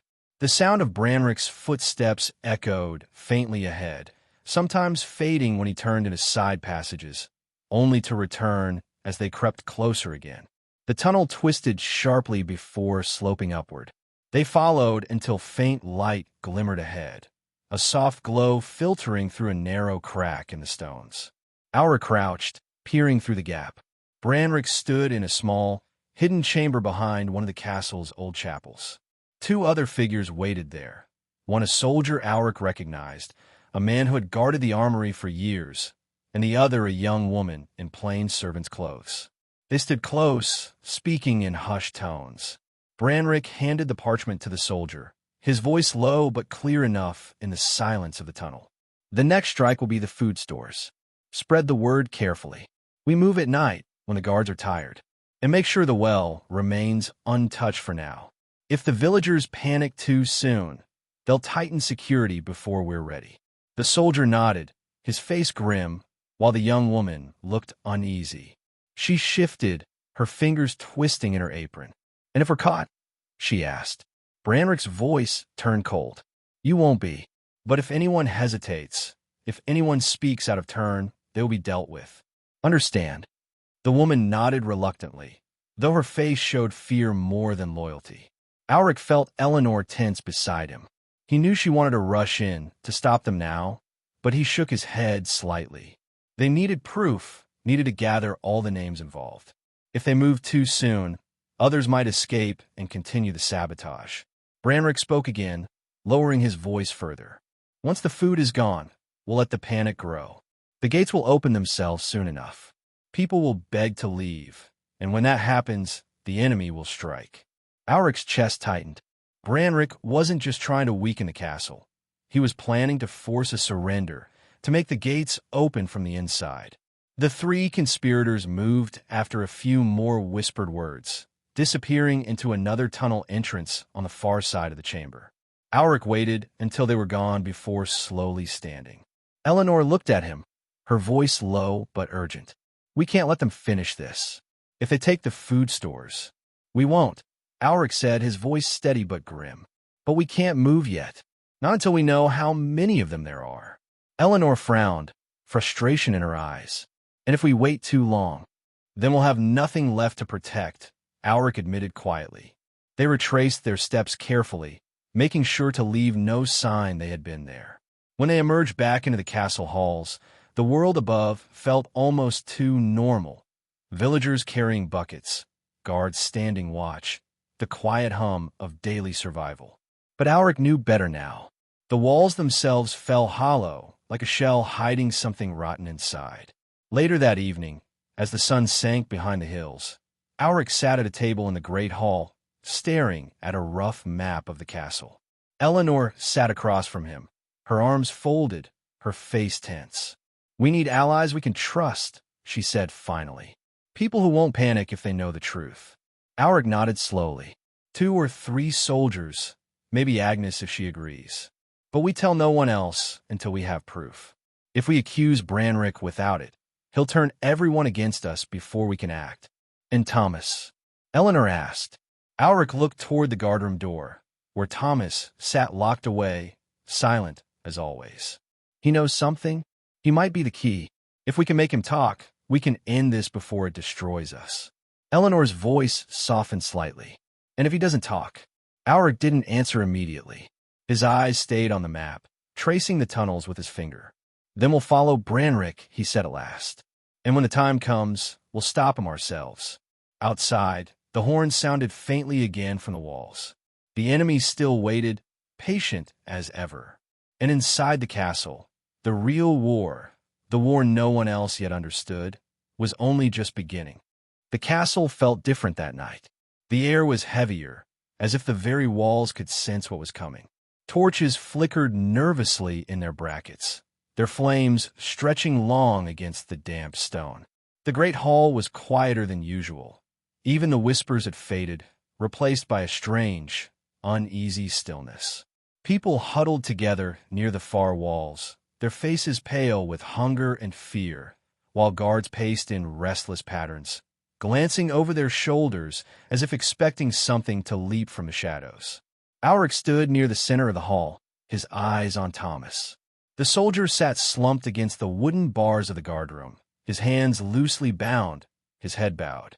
He had barely moved since being locked away, refusing to speak despite Eleanor's careful attempts to reason with him. But tonight, Alric knew he couldn't wait any longer. If Branrick struck the food stores, if panic broke out, it would all be over. He knelt in front of Thomas, lowering his voice so only the two of them could hear. "You know what's happening. You know what Branrick is planning." Thomas flinched slightly at the name, though he said nothing. Alric leaned closer, his voice steady but urgent. "If you stay silent, everyone in this castle will starve or burn. Do you want that on your conscience?" Thomas raised his head slowly, his eyes tired and hollow. "You don't understand," he whispered hoarsely. "You can't stop it. It's too big. Too many people are already in it." "Then tell me who." Alric pressed, his tone sharper now. "Who's helping him? How many? Tell me before it's too late." Thomas swallowed, his gaze darting toward the nearby guards as if he feared they were listening. His voice was barely a whisper. "You can't trust anyone, not even some of the captains. They're already with him." His fingers twitched slightly against the ropes. He promised them safety, promised food, gold, and for some, just survival. They think the enemy will spare them when the gates open. Alric's jaw tightened. "When is it happening?" Thomas hesitated, his breathing uneven. "Tonight," he finally said. "They're moving tonight. They'll take the food first, burn what they can't carry. The panic will open the gates. That's the plan." Eleanor, who stood quietly near the doorway, stiffened at his words. She moved closer, her face pale. "How many?" she asked. Thomas's eyes closed for a brief moment, as if ashamed. "At least 20 inside the walls. Maybe more. Branrick's been careful. Some don't even know they're helping him. They just follow orders, thinking they're defending the castle." Alric glanced toward Eleanor, his mind already racing. 20 conspirators. Not enough to take the castle by force, but enough to cause chaos, enough to make the people desperate enough to surrender. Alric stood, his voice firm. "Thomas, you're going to help us stop this." Thomas shook his head quickly, fear flashing across his face. "If I turn on him, he'll kill me. If you don't, everyone dies," Alric said flatly. "And you'll die with them." Thomas lowered his head, silent for a long moment. Finally, he gave the smallest nod, his voice barely audible. "What do you need me to do?" The next hour passed in tense preparation. Alric moved through the castle quietly, speaking only to a handful of people he trusted completely. Eleanor, Agnes, and 2 loyal captains who had served with him for years. They formed a plan in hushed voices, spreading their small force carefully to guard the food stores, the well, and the armory. But Alric knew they were outnumbered. 20 conspirators, maybe more, against a handful of loyal soldiers. If Branrick moved quickly, chaos could still tear the castle apart. By the time the sun dipped below the horizon, the castle had sunk into a nervous silence. The villagers retreated to their corners, soldiers stood rigid at their posts, and the long shadows stretched across the courtyard like black scars. Alric walked the perimeter one last time, his hand resting on the hilt of his sword. Every creak of wood, every shifting shadow made him tense. Eleanor found him near the storage halls, her cloak drawn tightly around her shoulders. "They'll strike soon," she said quietly. "I know," Alric replied, his eyes scanning the darkness. "And when they do, We have to hold until we can expose Branrick. If we kill him too soon, his men will just claim we murdered him to cover our own failure. We need proof, and we need him alive." Eleanor nodded, though her face showed doubt. "And if we can't keep him alive?" Alric's jaw tightened, but he said nothing. The answer was clear enough. The first sign came just after midnight. A flicker of light in the distance, too small to be torches on the walls. Smoke followed moments later, curling upward near one of the storage halls. Then came the shouting, first one voice, then many, rising in alarm. The conspirators had started their attack. Alric didn't wait. He signaled to the guards near him, and they moved quickly, rushing through the narrow corridors toward the storage halls. The smell of smoke grew stronger as they ran, and when they turned the corner, they saw it, flames licking at a stack of barrels, shadows darting between the rows of stored grain. "Stop them!" Alric shouted, his voice echoing. Soldiers surged forward, clashing with figures in the darkness. The hall filled with chaos, shouts, the clang of steel, the crackling of fire. Alric moved fast, cutting through the smoke. He caught sight of Branrick near the far end, his face calm even as the hall burned. Branrick was directing men, shouting orders to his conspirators, his voice sharp and commanding. Eleanor appeared beside Alric, her dagger already drawn. "There he is," she said, her voice tense. Alric's eyes locked on Branrick. "We need him alive," he said. "Spread the word. No one kills him." They pushed forward, but the conspirators fought fiercely, using the chaos to their advantage. Some threw torches into the storage piles. Others shouted lies to confuse the villagers who had come running. "The guards are burning the food. They're hoarding it for themselves." The villagers hesitated, their fear turning to anger as the word spread. Alric could feel the tide shifting. The conspirators didn't need to win this fight. They just needed to turn the people against the guards. And it was working. A loud crash sounded as one of the burning barrels toppled, sparks scattering across the floor. Smoke thickened, making it hard to see. Through the haze, Alric saw Branrick slip toward a side passage, two of his men guarding him closely. Alric pushed through the crowd, shouting to his soldiers to hold the line. "Eleanor," he called, catching her attention. "With me." They broke away, darting down the narrow passage after Branrick. The sounds of fighting faded behind them as they plunged deeper into the old stone corridors. The air grew colder, the walls damp again as the passage sloped downward. Branrick moved quickly, his cloak sweeping behind him, his torchlight flickering ahead. He didn't look back, confident his men would slow any pursuit. But Alric and Eleanor were faster, their footsteps echoing in the narrow space. The passage twisted, leading deeper into the tunnels Alric had explored earlier. It ended in a larger chamber, the same one where Branrick had met with his followers before. This time, Branrick wasn't alone. Several more conspirators waited there, armed and ready, as if he had expected to be followed. Branrick turned finally, his face calm, almost amused. "You should have stayed in the hall, Alric," he said, his voice smooth despite the chaos above. "Now it's too late to stop any of this." Alric tightened his grip on his sword, stepping forward slowly. "It's not too late. Surrender, and you might live to explain yourself to the people you're betraying." Branrick's smile was cold. "The people? They'll thank me when the gates open. They're starving, Alric. They'll take freedom over loyalty any day."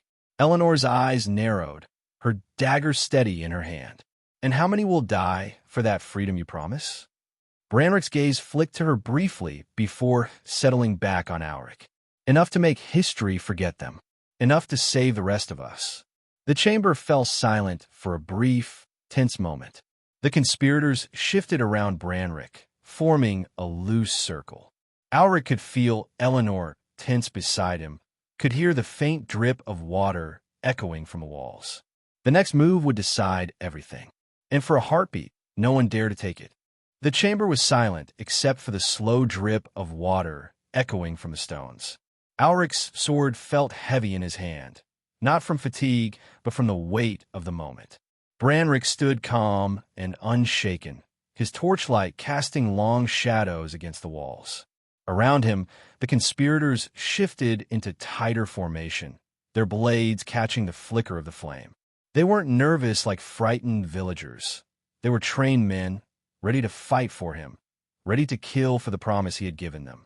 Branrick finally broke the silence, his voice carrying smoothly in the damp air. "You can't win here, Auric. Even if you kill me, it's already too late. My men are everywhere in the castle. They're spreading the panic as we speak.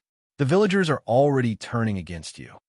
His lips curled into the faintest smirk.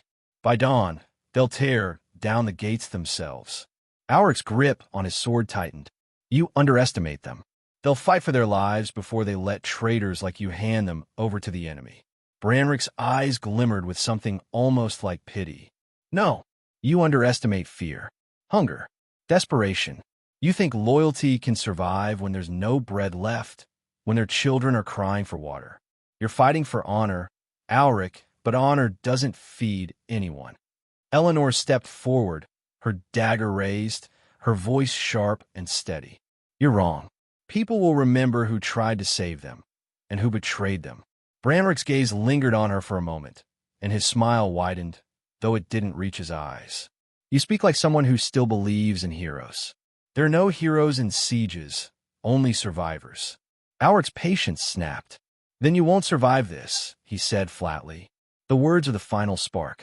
One of Branrick's men lunged forward with a roar, swinging his blade toward Auric. Auric sidestepped, deflecting the strike, the clash of steel ringing sharply in the tight space. Another conspirator charged Eleanor, but she was faster, slipping aside and driving her dagger into his arm. He fell back with a cry, his sword clattering to the ground. The chamber erupted into chaos. The tight stone walls amplified every sound. The clash of metal, the sharp cries of pain, the harsh breathing of men locked in deadly combat. Aura pushed forward, his strikes precise, driving back two conspirators who moved to block him from Branrick. One went down with a deep gash to his shoulder. The other stumbled back as Aura kicked him against the wall. Branrick didn't move at first. He stood watching, his eyes sharp, waiting for the right moment. His calmness was unsettling, even in the chaos. Eleanor fought near Auric's side, her movements quick and deliberate. She ducked under a blade, slashing across her attacker's leg, sending him to the ground. "We have to get to him," she shouted over the noise. Auric gritted his teeth, cutting down another conspirator who lunged too recklessly. "We will," he growled, forcing his way closer to Branrick. But Branrick finally moved, stepping back toward the far tunnel as his remaining men closed ranks to shield him. He grabbed one of the torches from the wall, swinging it toward a stack of old crates in the corner. The drywood caught instantly, flames leaping high, filling the chamber with thick, choking smoke. Eleanor coughed, pulling her cloak over her mouth. "He's trying to cut us off." Auric pushed forward, ignoring the rising heat. Through the growing smoke, he caught a glimpse of Branrick slipping into the far tunnel, two of his men following close behind. "Eleanor, with me," Auric shouted, forcing his way through the chaos. He ducked under a blade and shoved one of Branrick's men aside, his shoulder slamming into him hard enough to send him sprawling. The heat grew worse, the flames spreading quickly across the crates, licking at the damp stone walls. The air thickened, making it harder to breathe. Eleanor darted after Auric, slashing at another attacker who tried to block them. Together, they pushed into the narrow tunnel Branrick had taken. The sound of fighting faded behind them as they moved deeper into the passage. The air was cooler here, though the smoke followed faintly. Their footsteps echoed as they ran, the flicker of Branrick's torchlight still visible ahead. Auric quickened his pace, his voice low but sharp. "He's heading for the lower gates. If he reaches them," Eleanor finished grimly, "the villagers will think he's trying to help them escape.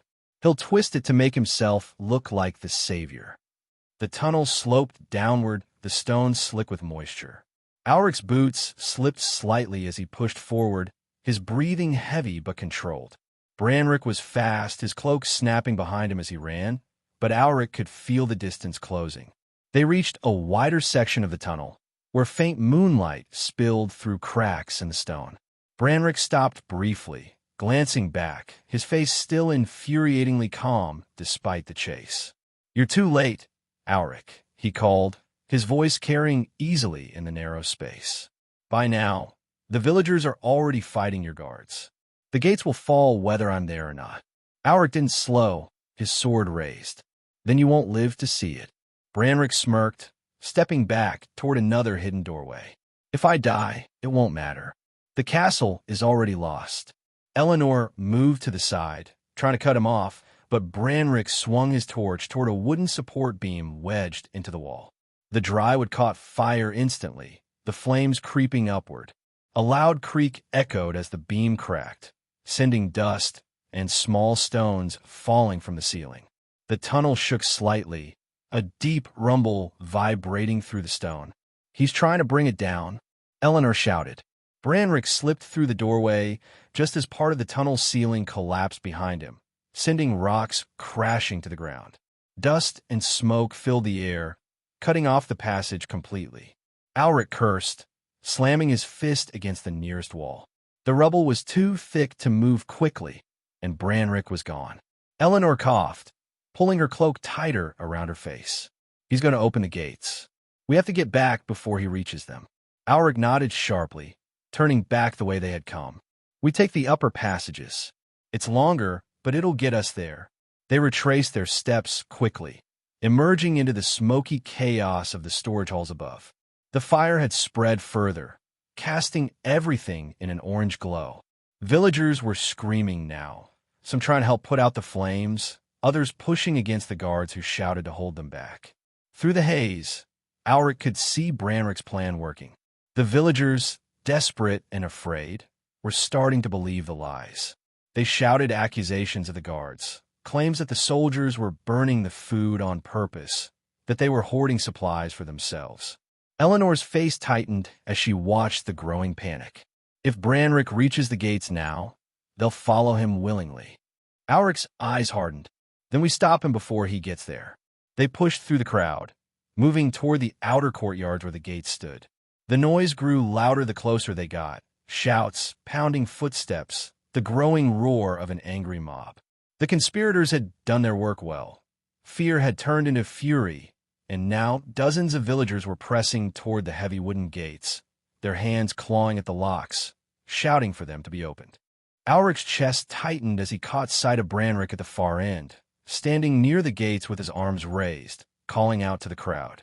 His voice rose above the chaos, smooth and commanding. "The guards are keeping you trapped. They'll let you starve, but I will open the gates. Follow me, and you'll live." The villagers cheered, surging closer to him. Soldiers tried to hold them back, but the crowd was too large, too desperate. Auric and Eleanor pushed through, their weapons drawn, their eyes locked on Branrick. This was it. Everything balanced on what happened next. And Auric knew, as the crowd pressed harder against the gates, that if they failed now, the castle would fall before morning. The roar of the crowd was deafening now, a living wave of fear and anger that crashed against the wooden gates. The heavy iron hinges groaned as desperate hands pushed and pulled at the massive planks, shaking them in place. Branrick stood just a few paces from the locks, his voice booming above the chaos, smooth and persuasive, like a man leading a righteous cause instead of betrayal. "Open the gates," he shouted, his arms raised high. "The soldiers want you trapped in here to starve, but we won't let them. The enemy won't harm us if we surrender now. They only want the castle, not your lives." The villagers, desperate and half-mad with hunger, cheered at his words. Some were already swinging hammers and axes against the wooden beams that barred the gate, splinters flying as each strike echoed through the courtyard. Soldiers tried to push them back, but they were too few, and most were hesitant to hurt the very people they had sworn to protect. Auric and Eleanor pushed through the crowd, shoving past panicked villagers who barely noticed them. The air smelled of smoke and sweat, the tension so thick it was almost suffocating. Auric's hand gripped his sword so tightly that his knuckles were white. His eyes locked on Branrick, who turned slightly, catching sight of him through the sea of frantic faces. For a brief moment, their gazes met. Branrick's expression didn't change.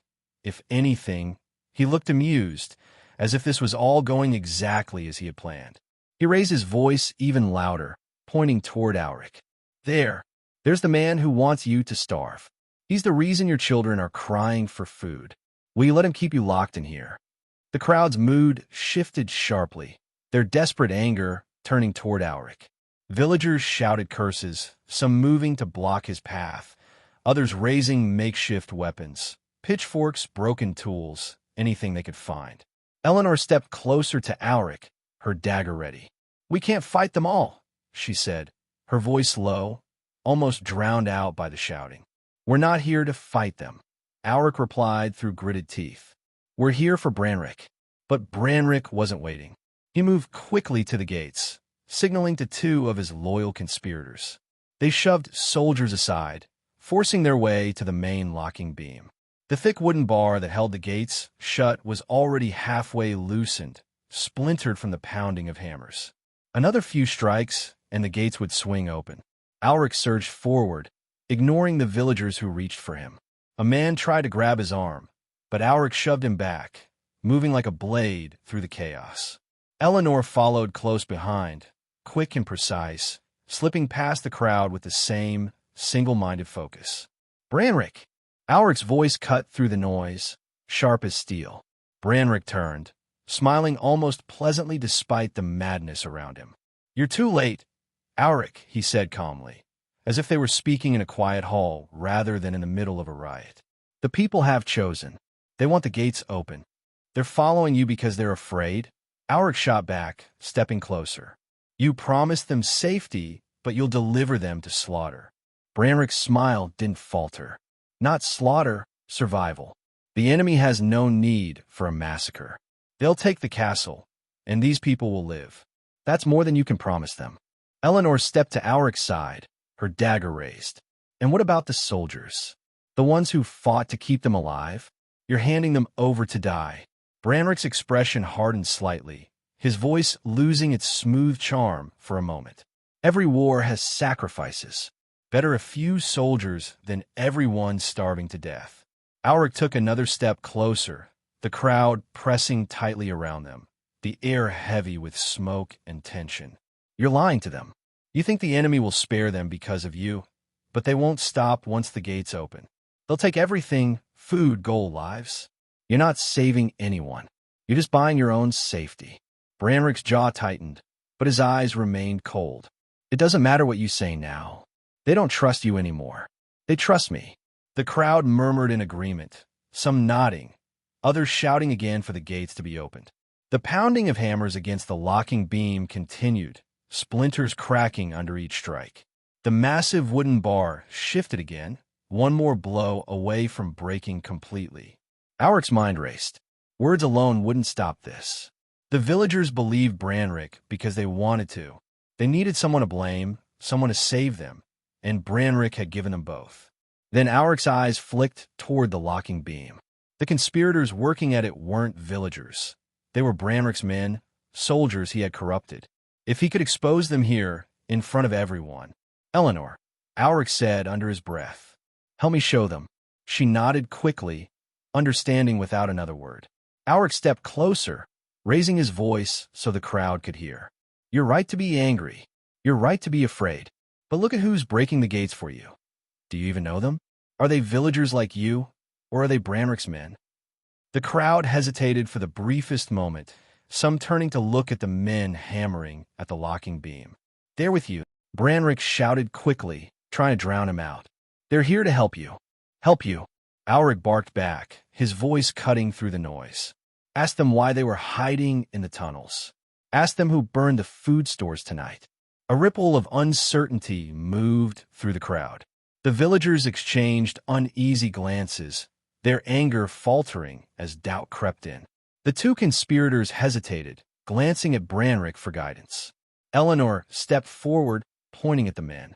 "They're the ones who set the fires. We caught them in the tunnels with the oil flasks. Ask them. Ask them why they're working for Branrick while you starve." The conspirators' faces paled, and one of them made the mistake of stepping back, his hammer slipping from his grip. The crowd noticed instantly, their whispers rising. Branrick's calm expression cracked for the first time. His voice rose sharply, almost desperate. "They're lying to you. They're just trying to keep you locked up to save themselves." But the doubt was spreading faster now. Villagers pulling back from the gates, looking at Branrick with suspicion. Someone shouted, "Is it true?" Another voice followed. "Why are his men breaking the gates? Not us." Branrick's face hardened, his charm dropping entirely. "Enough," he said sharply to his men. "Open the gates now." The conspirators moved again, raising their hammers, but this time the crowd didn't cheer. Some villagers grabbed at them, pulling at their arms, shouting angrily. The tight order Branrick had built was crumbling as quickly as his plan. Alric seized the moment, stepping forward, his sword raised. "Branrick, it's over." But Branrick wasn't finished. His eyes narrowed, his hand darting to his belt, pulling a dagger. "No," he said coldly, lunging at Alric. The clash came fast, the two of them locking in a struggle as the crowd gasped and pulled back. Branrick's dagger slashed toward Alric's chest, but Alric twisted, knocking it aside with his sword. Eleanor darted in from the side, forcing one of Branrick's men back with a quick strike. The crowd erupted into chaos again, some villagers running, others shouting, torn between fear and anger. The gates loomed behind them, the locking beam still cracked, but holding for now.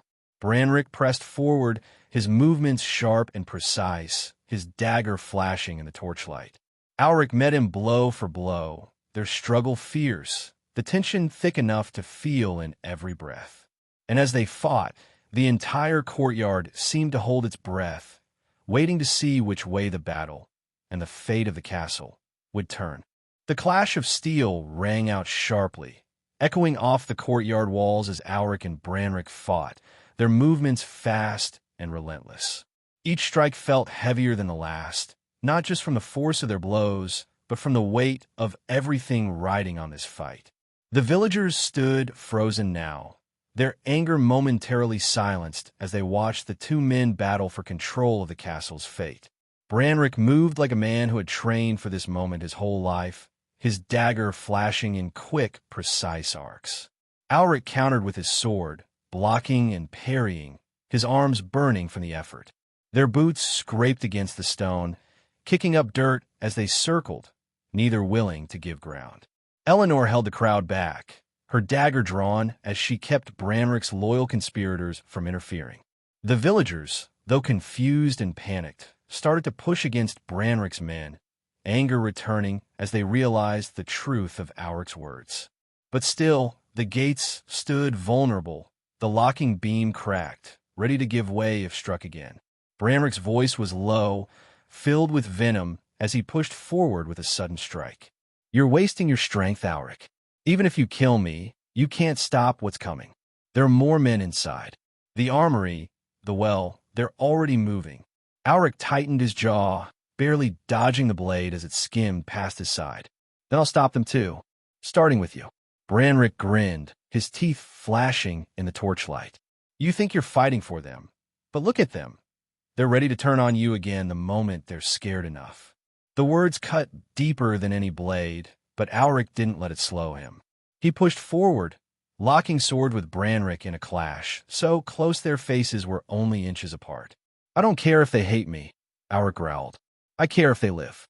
But before Branrick could answer, a deep horn blast echoed through the night, louder and closer than before.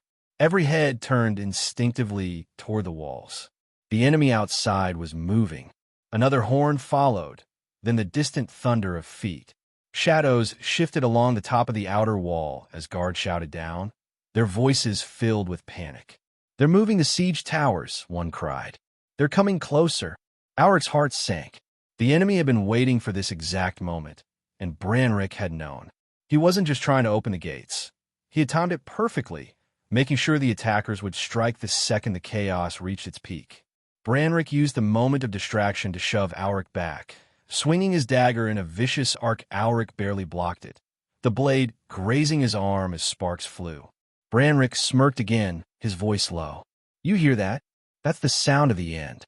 Even if you kill me, you can't hold the walls now." The villagers started shouting again, fear turning back into hysteria. Some pressed harder toward the gates, thinking they might escape before the attack. Soldiers tried to hold them back, but the crowd was too wild, too desperate.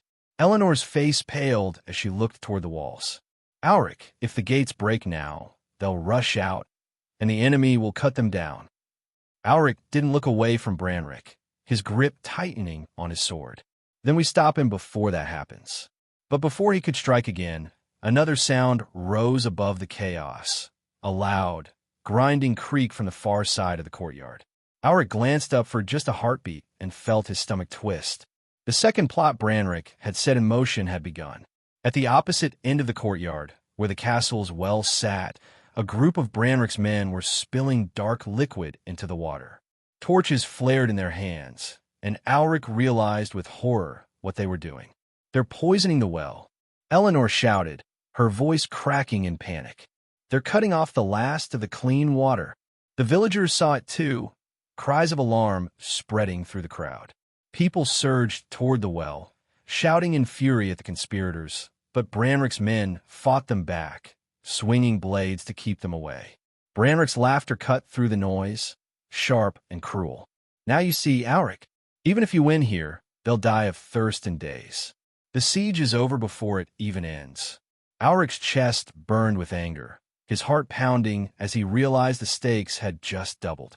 The gates were moments from breaking, the enemy was already advancing, and now the only water supply was about to be destroyed. If he stayed to fight Branrick, the well would be lost.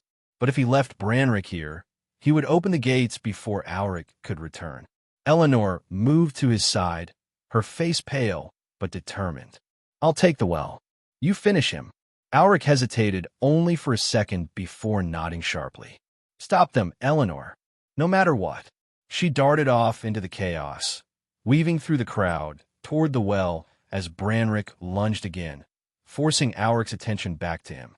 Their blades clashed again, harder now, the desperation making every strike faster and wilder. The noise of the courtyard blurred into a storm of shouts, clanging metal, and the distant thud of siege engines moving closer. Smoke curled from burning torches, the flames reflecting in Branrick's sharp eyes. Branrick pressed forward with renewed fury, his words cutting through his heavy breathing. You can't save them all, Auric. You'll have to choose. Stop me, or save the water. Either way, they die. Auric met his strikes with equal force, his muscles screaming with every movement. Maybe, he said through gritted teeth, but you won't live to see it. Branrick snarled, swinging his dagger in a vicious arc aimed at Auric's neck. Auric ducked low, sweeping his sword upward in a counterattack that forced Branrick back a step. The villagers were shouting louder now, torn between rushing to help Eleanor at the well and pressing toward the gates.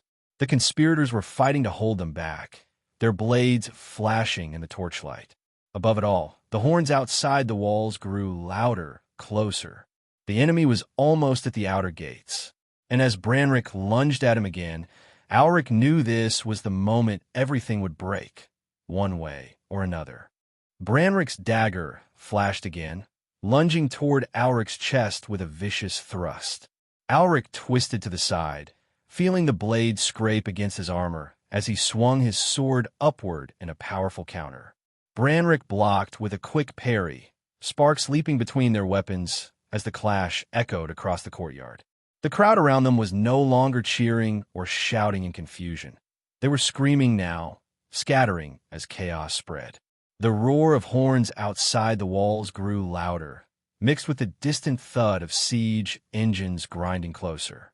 The ground trembled faintly with every impact. Branrick's eyes burned with determination, his movements fueled by the urgency of his plan. You're too late, he spat, driving Auric backward with a rapid series of strikes. The gates will fall, the water will be gone, and this castle will be nothing but a tomb. Auric pushed back, meeting Branrick's attacks with equal force, his teeth gritted as he blocked another slash aimed at his neck. Now while I'm still breathing, a loud crash sounded from the well, pulling Auric's eyes for just a heartbeat. Across the courtyard, Eleanor fought desperately, her dagger flashing as she cut through two of Branrick's men who had been pouring oil into the water.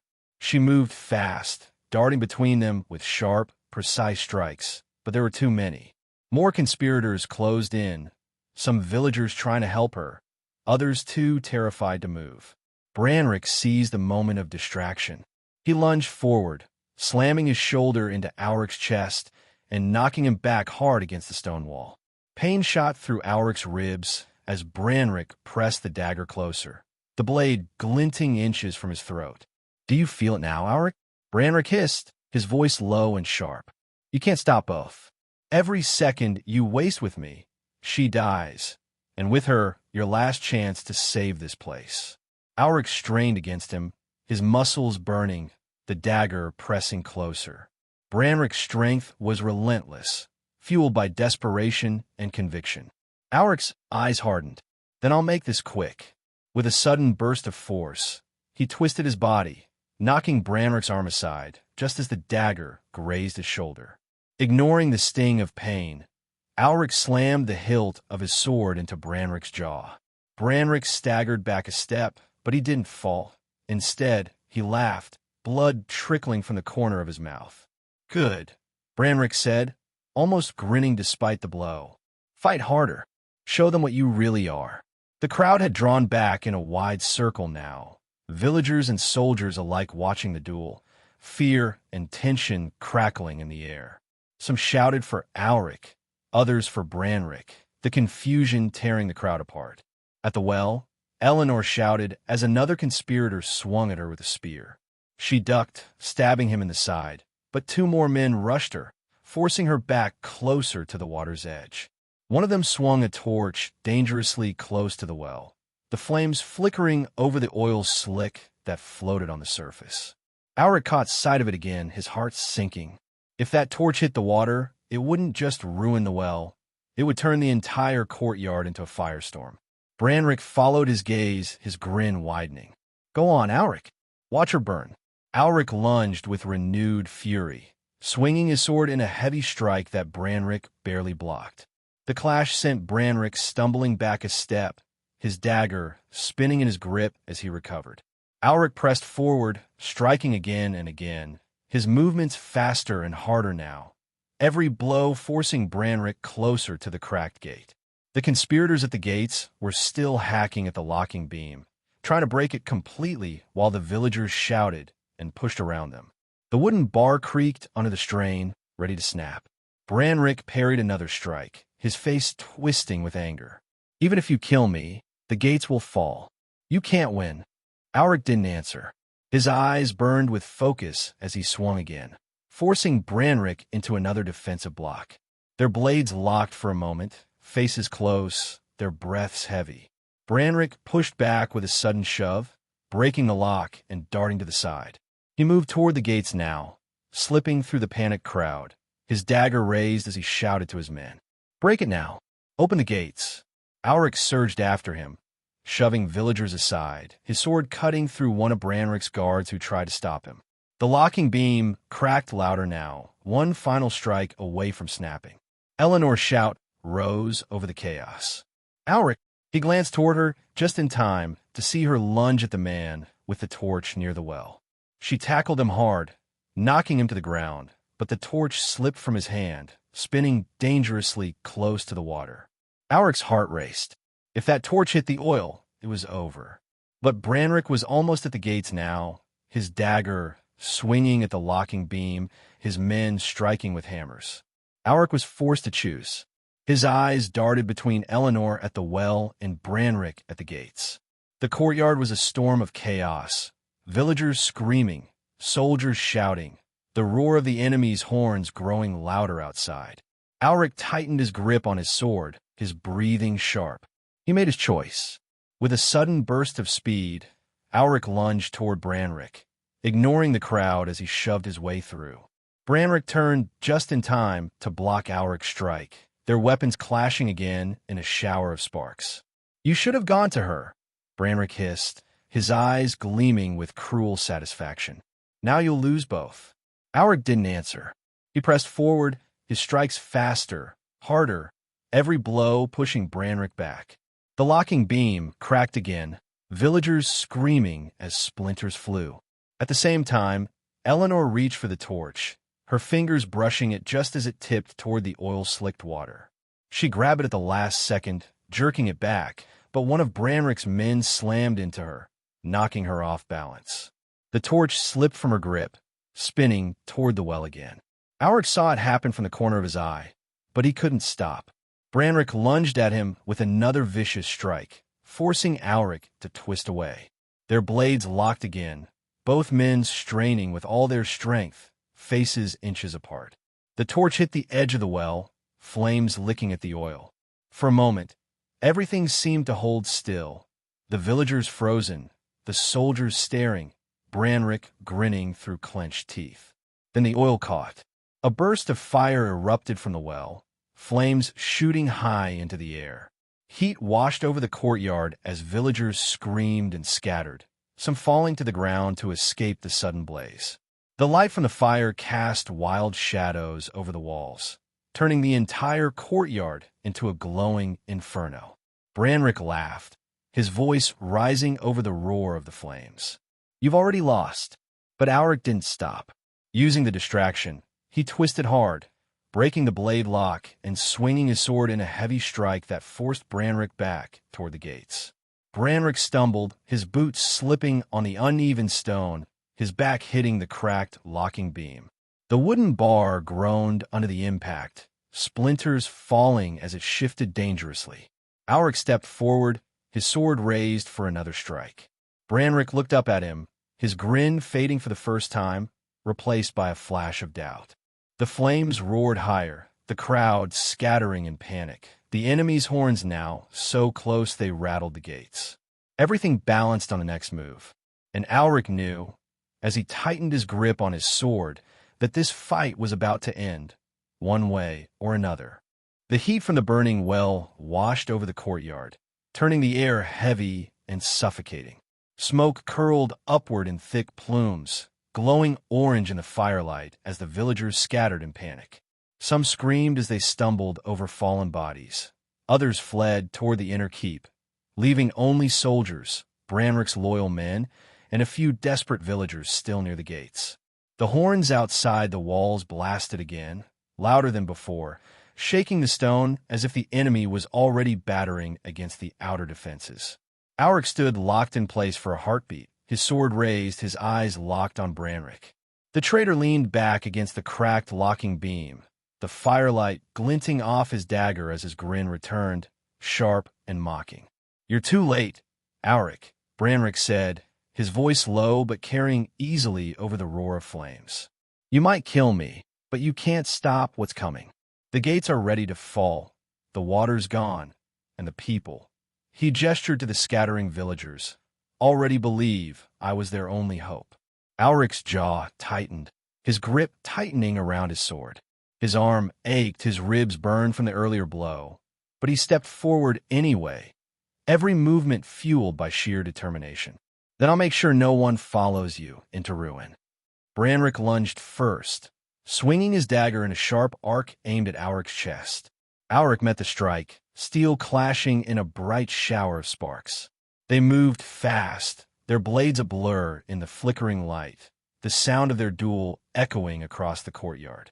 Branrick fought with the desperation of a man who believed in his own destiny, every strike wild yet calculated.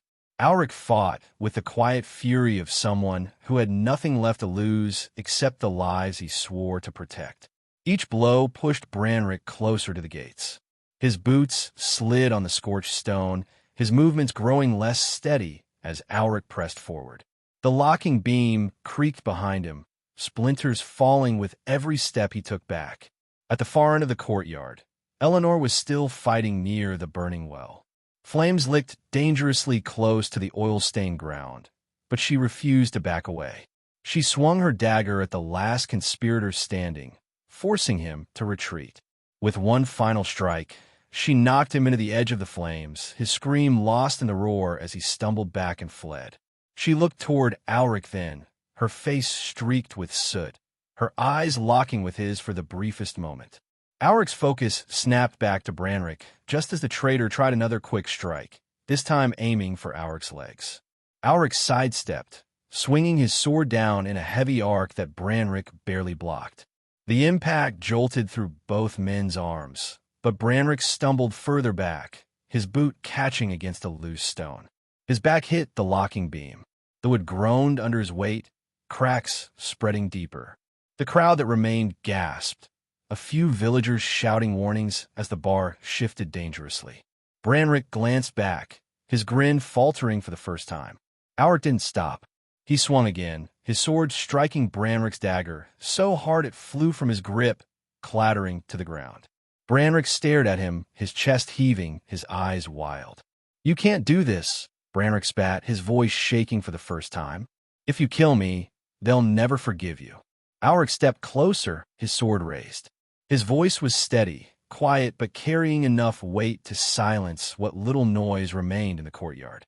"I'm not doing this for their forgiveness." With one final strike, Auric swung his sword, not at Branrick's chest, but at the locking beam behind him. The blade cut deep into the cracked wood, the force splintering it completely. The bar broke with a sharp crack, the gates lurching under the pressure from outside. Branrick's eyes widened. No! Before he could move, the gates gave way. The massive wooden doors swung open, pushed by the weight of the enemy outside. Branrick stumbled backward as the gates burst inward, a flood of armed soldiers charging into the courtyard with a deafening roar. For a heartbeat, everything slowed. The clash of steel, the screaming villagers, the enemy pouring in like a tide of darkness. Branrick turned to flee, but Auric grabbed him by the collar, yanking him back before he could escape. Branrick struggled, his voice desperate now. "You fool! You've doomed them all." Auric's eyes hardened. "No, you did." With one final motion, Auric shoved Branrick forward, straight into the path of the charging enemy soldiers. Branrick stumbled, his hands reaching out as he shouted something unintelligible, but it was too late. The first line of soldiers crashed into him, cutting him down without hesitation, mistaking him for just another defender. The traitor's scream was brief, lost in the chaos as he disappeared under the surge of attackers. Auric turned immediately, raising his sword as the battle erupted in full. Eleanor ran to his side, her dagger slick with blood, her face set with grim determination. "The well's ruined," she said breathlessly. "We can't hold the courtyard for long." "I know," Auric said, his voice steady despite the storm around them. "But we're not done yet." The villagers, seeing Branrick fall and the enemy surge through, finally understood the truth. Some picked up weapons to fight, others ran to help the wounded, their panic turning into desperate resistance. Soldiers rallied around Auric and Eleanor, forming a defensive line near the keep. The clash of steel and cries of war filled the air as the enemy poured in. But something unexpected happened. The invaders, focused on the chaos, didn't push deeper immediately. They hesitated, confused by the sudden fire roaring near the well and the disorganized defenders. Auric's eyes narrowed as he realized something. Branrick had convinced them the gates would be opened quietly, that the villagers would surrender without resistance. The fire, the screaming, the disarray, it had all broken the plan they expected. Eleanor caught his glance. "They're not ready for this fight." Auric nodded, gripping his sword tighter. "Then we use it." He raised his voice, shouting loud enough for everyone to hear. "Hold the line. Push them back to the gates. Don't let them regroup." The soldiers answered with a roar, striking at the confused attackers. Villagers joined in, throwing rocks, broken tools, anything they could find. The enemy, expecting an easy surrender, faltered under the sudden wave of resistance. The battle raged on, every moment stretching into what felt like hours, but slowly, step by step, they forced the invaders back toward the gates. Bodies littered the ground, smoke curled in heavy clouds, but for the first time since the siege began, hope flickered in the defenders' eyes. Then, just as Auric swung his sword at another enemy soldier, a sharp horn blast sounded again. Different this time, deeper and closer to the walls. He froze, his chest heaving as he turned toward the sound. Eleanor looked at him, her face tightening. "That's not their horn." Auric's stomach sank as realization hit him. Another force had arrived. Not the enemy, not Branrick's men, but someone else entirely. Through the smoke at the far end of the courtyard, a new group appeared, their armor unfamiliar, their banners unknown. They moved with precision, their weapons raised, and for a moment no one, villagers or soldiers, knew if they were friend or foe. The final twist settled over the courtyard like a shadow, leaving everyone frozen in place as the new force stepped forward. And Alric, gripping his blood-stained sword, could only whisper under his breath, "Who are they?" The courtyard fell silent for a moment as the new force stepped through the smoke, their armor gleaming faintly in the firelight. The villagers, already shaken and exhausted, froze in fear. Soldiers who had been holding the line lowered their weapons slightly, uncertain if this was another wave of attackers. Even the enemy soldiers hesitated, their eyes darting between the burning well, the broken gates, and the newcomers advancing with measured steps. Alric stood at the front, sword still in his hand, his chest rising and falling with heavy breaths. Eleanor moved closer to his side, her dagger gripped tightly, though her hands trembled from exhaustion. Her voice was low, almost a whisper. "Do you think they're with the enemy?" Alric didn't answer at first. He studied the approaching group, his eyes narrowing. Their banners were simple, marked with no sigils of conquest, and their formation was tight, not chaotic like the invaders who had rushed the gates. There was a calm precision to their movement, something entirely different from Branrick's rebels or the attacking army outside. When they reached the center of the courtyard, their leader stepped forward, lowering his sword slightly to show he did not intend to strike first. His voice was firm but not hostile. "Who commands this castle now?" Alric tightened his grip on his sword. "I do," he said, his voice carrying through the tense silence. "And who are you?" The man removed his helmet, revealing a weathered face lined with fatigue but not cruelty. "We're not with the army outside. We broke through their camps to get here. We were sent to bring aid, not to take your walls." A ripple of disbelief passed through the crowd. Villagers whispered to one another. Soldiers exchanged wary glances. Eleanor stepped closer to Alric, her voice low. "Do you believe him?" Alric looked around at the chaos that still filled the courtyard. The bodies, the smoke, the broken gates. If this had been another enemy force, they would have attacked immediately. Instead, they stood waiting, their weapons lowered slightly, their formation holding steady. He nodded once, though his expression stayed guarded. "You're too late to save the well," Alric said, his tone even. "But if you came to help, you'd better mean it." The man gave a short nod. "We brought food and water, but we had to fight our way through the siege lines. Reinforcements are coming to drive the army off, but they'll need time. Can you hold until then?" Alric's jaw tightened, his mind racing. The walls were damaged, the gates broken, the defenders exhausted. But with Branrick gone and the villagers finally understanding the danger, there was no more division tearing them apart. For the first time, they might actually stand together. He glanced at Eleanor, who gave him a small nod of encouragement. Then he looked at the villagers, many of whom were now watching him with something close to hope instead of suspicion. "We'll hold," Alric said firmly. "We don't have another choice." The new soldiers began moving quickly, helping drag heavy carts toward the inner keep. Barrels of water were rolled in. Sacks of food passed to desperate villagers who clutched them with relief. Others worked to block the gates again, dragging debris and broken carts to form makeshift barricades. The panic that had consumed the castle just hours ago was replaced with determined urgency. Eleanor moved to help the villagers, directing them to carry water to the wounded and urging them to clear space for the fighters to regroup. She passed Alric briefly, touching his arm as she spoke quietly. "You did it. You stopped him." Alric glanced toward where Branrick had fallen, his body barely visible under the chaos of the battlefield. There was no satisfaction in his eyes, only a grim acceptance. "I only stopped one man," he said softly, "but his lies almost destroyed us from within. That's harder to fight than any army." Eleanor didn't argue. She simply nodded and went back to helping the villagers, her determined expression hiding the exhaustion in her steps. The rest of the night passed in a blur of work. The defenders pulled together, reinforcing the walls as best they could, tending to the wounded, and organizing supplies. The fire at the well was finally doused, though the water was gone for good. People whispered stories of Branrick's betrayal, some angry, others saddened, but there was a shared understanding now that survival depended on trust, not division. By dawn, the courtyard had transformed from a place of chaos to one of quiet resolve. The enemy outside still camped near the outer walls, their siege engines looming in the misty morning light, but they hadn't attacked again. Perhaps they were regrouping, or perhaps they too were thrown off by the unexpected resistance. Alric stood near the broken gates, his sword sheathed at his side, watching the sun rise over the smoke-stained horizon.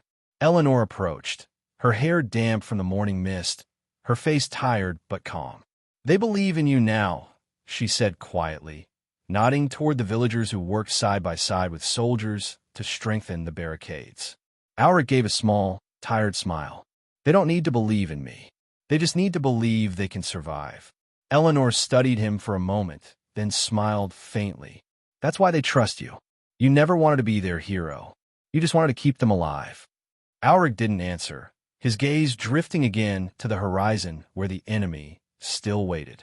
The battle wasn't over yet, and he knew the hardest days were still ahead. But for now, they had a chance, and that was more than he had dared to hope for when the night began. A group of children ran past, laughing despite the soot on their faces, chasing one another around piles of broken wood. The sound was strangely comforting, a reminder that life still existed even in the shadow of war. Eleanor followed his gaze and smiled softly. Maybe when this is over, they'll remember this night as the time they stood together, not as the night Branrick almost tore them apart. Alric nodded, his expression serious but a little softer than before. Maybe, but they'll also remember why castles like this were built. They were never safe havens. They were traps for the desperate, stone cages that made people believe they were protected while they starved behind walls. Eleanor tilted her head, curious. "You think they'll stop building them?" Alric shook his head slowly. "No, people will always build walls when they're afraid.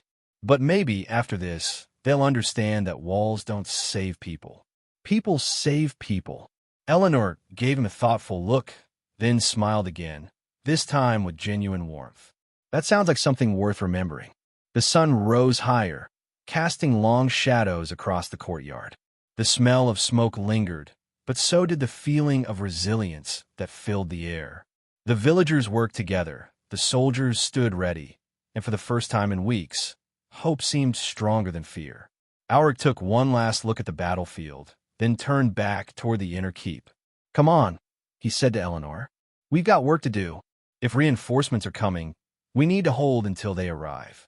Eleanor fell in a step beside him, her dagger still at her belt. "Do you think we'll make it?" Alric didn't look back as they walked toward the keep, his voice steady and certain. "We'll make it, because now they finally believe they can." The sound of hammers striking wood and voices calling orders filled the air as the defenders prepared for what was to come. The siege wasn't over, but the worst of the fear had passed. The castle still stood, scarred but unbroken, and its people, once divided by lies and desperation, now stood together as one. For the first time since the siege began, Alric allowed himself a quiet moment of hope. The walls might have been a trap, but tonight they had become something more, a place where courage had taken root, and where even the harshest truths of survival had taught them something worth carrying into the future. And as the sun climbed higher, washing the blackened stones in gold, the castle no longer felt like just a prison of stone. It felt like a place where life, against all odds, refused to give in.